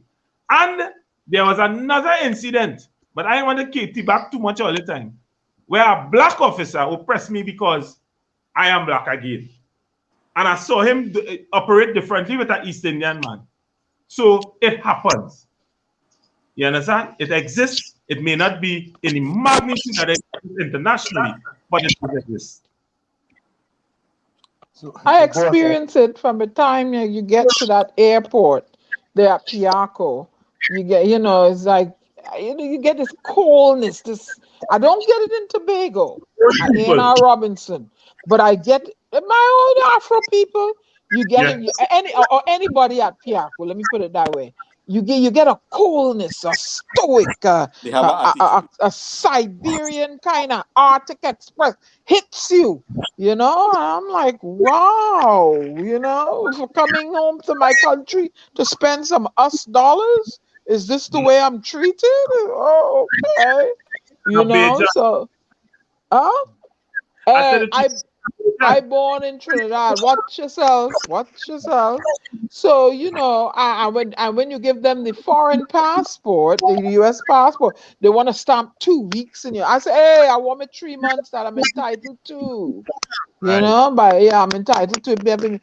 You get a coolness when you go into entities, government entities, to transact business with them. I don't know if it's a silent code or if it's because I know it's not something that's from the home, because I worked in service industry before I migrated and I was not like that. So I don't know where this, a hoggish attitude comes from, and why is it there, so, just distasteful. It's That's all across I'm the going board. to say.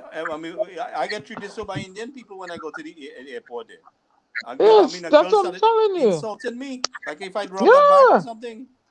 Yeah. They're taught to hate their own kind. They always want to dig up my bag. If I buy an extra bottle of liquor, I say, well, already charge me for the bottle of liquor. Now. What you want to dig up my bag for? I ain't got nothing else to declare, but then they want me to lift up suitcase. I say, I'm not lifting up no suitcase because I tell you ain't nothing in there to declare. If you want to dig it up, you lift it and put it on the belt. And me and them just go out tug of war because I ain't supposed to lift nothing heavy.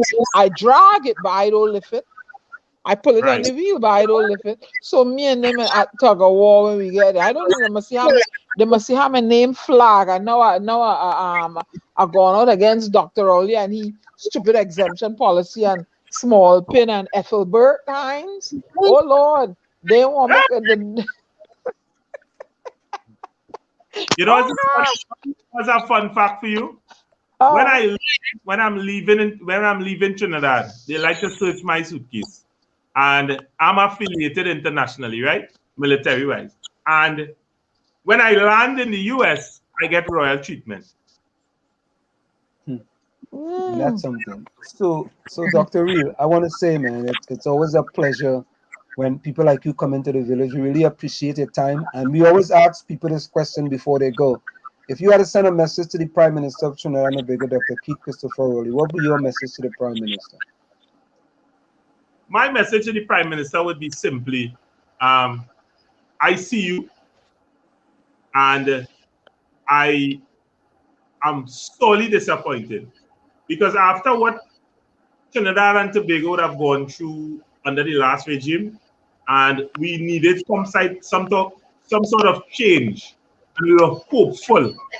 A lot of us placed our faith and confidence in Dr. Rowley, and he did exactly what Patrick Manning did. And I don't think I could make a request of Dr. Rowley because I don't think he would change. I don't think he cares enough what I think to actually give it any thought. But I want him to know that I was sorely disappointed because we had a little glimmer of hope that something better would be done than was done before. We had a little glimmer of hope that he would take, us, the citizenry, seriously and actually try to, forge some kind of character from what is left of his dead carcass of a human being. Because that guy's soul is black, sorry to say. And he cares for no one but himself. And we were hopeful. But we are sorely disappointed. And I think that you should emit office as fast as possible because give somebody else a chance, man. Because I don't think he can do any worse than he's already done. Right? I have lost absolutely all respect for him as a human being because I had the privilege of hearing Dr. Rowley use obscene language while he was in Mason Hall. You walking into a crowd of people with your cutlass in your hand, and because you're the prime minister and the reporter called you to ask you where you was in the storm, you use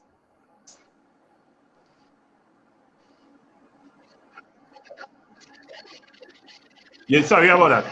You use some expletives, and I found that to be very distasteful. He is actually worse than I thought he could possibly be, and that is my message to Dr. Rowley. So Dr. Reed, we want to thank you so much, man, for joining us tonight. It's always a pleasure. Thank you so very kindly. We appreciate it. And feel free to touch base with me anytime. Feel free to invite me anytime. I'm always open to interview. Yes, brother. Really it was a pleasure talking to you. Yes. All right. Take care, man. It's a pleasure. All right. Cool. All right. So there you have it. I see, Diana. Thank you so much, Diana. You tell somebody to put closing comments in the chat. Wallafield and who else? Who else? Ask Wallafield. I'm gonna ask Ron. Ron, put some closing comments in the show.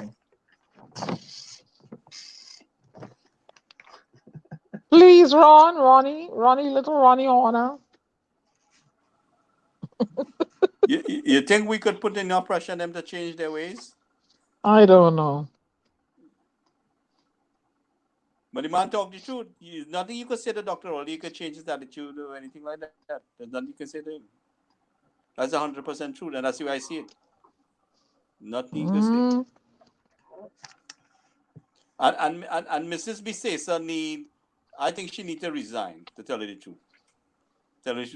I mean, I don't agree with this passive way, keeping so calm and this kind of all this kind of thing that's taking place in the country against our people, and she just kind of sliding through and enjoying her salary, basically. You understand? Yep. I don't see the fight. I mean, for me, if I was leader opposition, I was ready to pull out the country. Let's go to war. Let's hit the streets. We can't resume this government. Let's hit the streets. SOE or no SOE? Let's hit the streets. Because enough is enough. That's right. Yeah. Diana, Ron pouting again. So, buck him hard. Can you put closing comments in the chat, please? Because Ron slow. He's very, very slow. He going to the slow people Olympics. Yeah. Buck him hard. Put closing comments in the chat, man. Let me go. Although we anyway, had a long guys, one tonight. I got something going on here. I got to split, so I'm going to say good night. All right, guys. Closing comments before you go. Gary. Go on. Yeah, I deeply appreciate our guests coming on board, especially our Dr. Real there. I mean, he was very realistic. He didn't, he didn't hold anything back, which I encourage him not to. And your namesake. And Mr. Gary Aboud. I mean, these guys are calling it as it is. They're standing up. I mean, I would like the people that's listening in this chat and the audience to really join the fight. I mean, this is not a spectator fight. I mean, I got people suffering in the country. We can't sit by and be so comfortable while people suffer and go hungry in the country, man. This fight is all our fight. We all fighting to make Trinidad and Tobago a better place. I grew up with my parents sharing what food they had to whoever come by, and I don't see how we could live so and see people going hungry in the country and suffering, I do nothing to help. I really can't. I can't agree to see these kind of things happening. And I mean, I don't have to know you if I see somebody. When we meet at Trinidad, over here, it's like Christmas for me. You know how happy it is, me. I mean, when I met Ansem, I was so Correct happy. is That right. was like Christmas to me. So why it Correct. is that you guys Absolutely living out correct. there, Full 100. and Full 100. Full and 100. living like that, man. I can't understand that. I mean, I'm Yeah, thinking Gary, about when this you was in lady. my house, I treat you like a brother, man. I ain't treat you You like, know, I all of mean, we is one we family, live. man. That's how we live. You come over and eat, and All you of we is never one family. stand up and see anybody suffering. I can't understand how we sitting by allowing this. We all have to join in this fight. We have to take a stand for each other.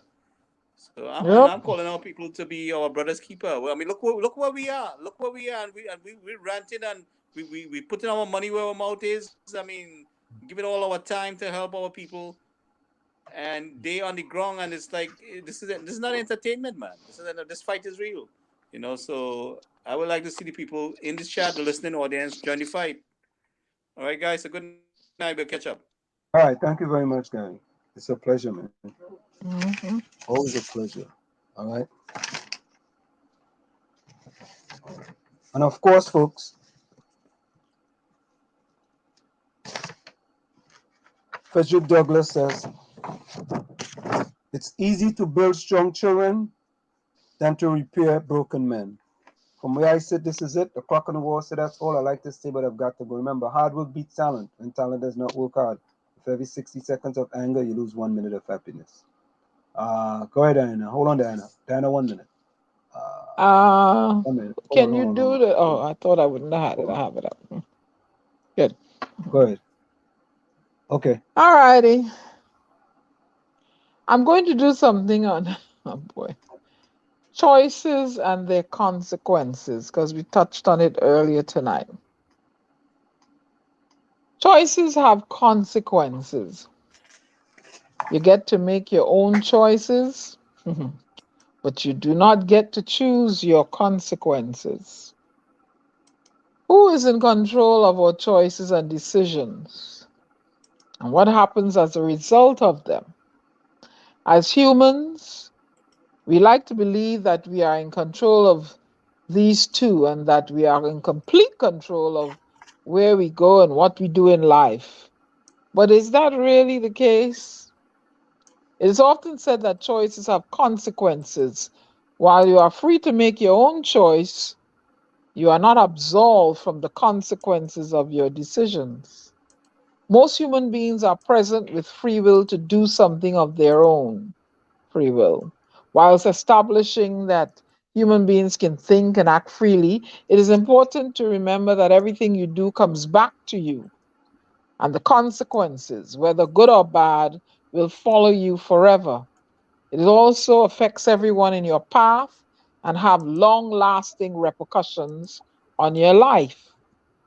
As a young teen growing up in Trinidad and Tobago, I witnessed firsthand from the woman who bore me that lacking education, skills, or ambition, where I could end up as a woman. And even though I was being severely abused in all forms, I somehow found the fortitude to connect the dots and refuse to end up like her. I made choices to ensure that I would not end up like her, being abused, uneducated, and a dozen children. She was at the mercy of this abusive man. The household was acrimonious. It remained that way until I made the choice to remove myself from the household. I had a sound, edgy high school education because I made the choice to learn despite the extreme, uncomfortable circumstances in which I existed. Again, I will emphatically state that your life on a daily basis is a series of choices you've been making over your lifetime. You live with those choices for the rest of your life. And believe me, you are free to choose your actions, but you are not free from the consequences of those actions. Whether you care to admit it, your decisions have real life consequences. Although so often in life, people do not want to take the responsibility for the choices they carry out. But on the contrary, you must remember it is you who create your reality. This is the storm. Diana Benskin, bidding you auf Wiedersehen until we meet again. Good night, beloved people. And of course, thank you very much, Diana. Tommy, we sorry, man. We just saw you, man. I just saw you. I know you've been listening a long time, but I just saw you. Yeah, I was really impressed with Mr. Osuna. Yeah, he made some very relevant statements that we cannot ignore. Yes, that we cannot ignore. Cannot ignore what he said at all.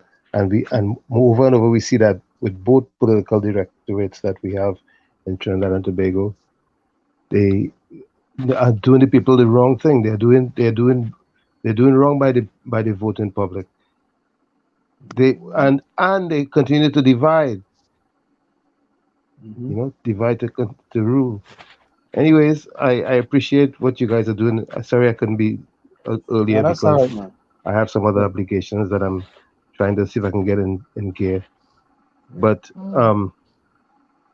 Mali said, don't gain the world and lose your soul. Because wisdom is worth much more than silver and gold. So we have to exercise wisdom as a population if we had to come out of the morass that we're in, because it's going to continue unabated if we don't do the right thing. A pleasant night, and I'll talk and see with you guys, be with you guys on Thursday earlier, God willing. Okay. So in the words of Wallafield Nuts, don't let a man that boasts about a woman calling Gigi for him. Look, is nothing serious. There's a reason he only harassing the woman. And she said, I don't think that's I don't know what kind of closing. But here, the closing comment from Buckham Hard is very poignant, and I want to read it. Yeah. Go ahead. Great live. Wait. Go ahead, Diana. Go ahead. Great live, very knowledgeable. Life is too short to hold grudges and treat everyone the way you want to be treated. Buckham Hard, it is alleged in the chat here that you be harassing a certain young lady on different forums. So if you don't, in your own words, treat everyone the way you want to be treated, kindly practice what you preach on other forums wherever you go, please. And when you come in here, please be respectful of other individuals, right? We fatigue in here, but if you continuing with what you're doing to a certain individual, you need to stop, because that can become a legal matter, right? So you have a lovely evening. We enjoy you here in the chat, all of you, but we don't want any acrimony to be born and to leave with any acrimony. All righty? Okay, that's all I have have to say. It, ladies and gentlemen, and we are gonna leave. Let me just play this thing here. I'm gonna play this over here. 6.9 FM, I'm gonna play this. Maplewood, New Jersey, broadcasting from Essex County. You're listening to WZYE 95.9 FM. All right, and we're gonna go out tonight with Valentino. Just as we came in, we're gonna go out with Valentino tonight. Everyone, stay well, and thanks to all of you for joining us. All right. We're going to go out with Valentino tonight. We came in with Valentino, and we're going to go out with Valentino. 95.9 FM, Maplewood, New Jersey, broadcasting from Essex. Oh, I don't know what happened there, boy. Whew. We're going to go with Brother Valentino. Here we go.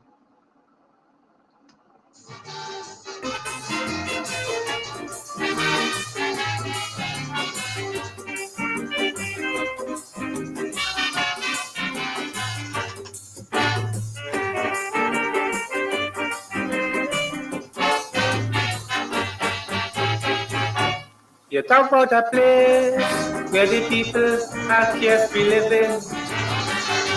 It is such a place of fun-loving, spraying and petting. Tis the land where people don't care if Ash Wednesday fall on Good Friday. Man, they love the struggle in this happy-go-lucky way. It's Blokorama, Fetorama, and just now is Masorama. So the foreigner come for carnival, and he telling himself after he had a ball. Trinidad is nice, Trinidad is a paradise. It's a foreigner in La Trinity, the people have a carnival mentality. Trinidad is nice, Trinidad is a paradise. They are not serious, very few conscious, so I cannot agree with my own chorus. Trinidad is nice, Trinidad is a paradise. But I hear some people talking about revolution day, changes on the way.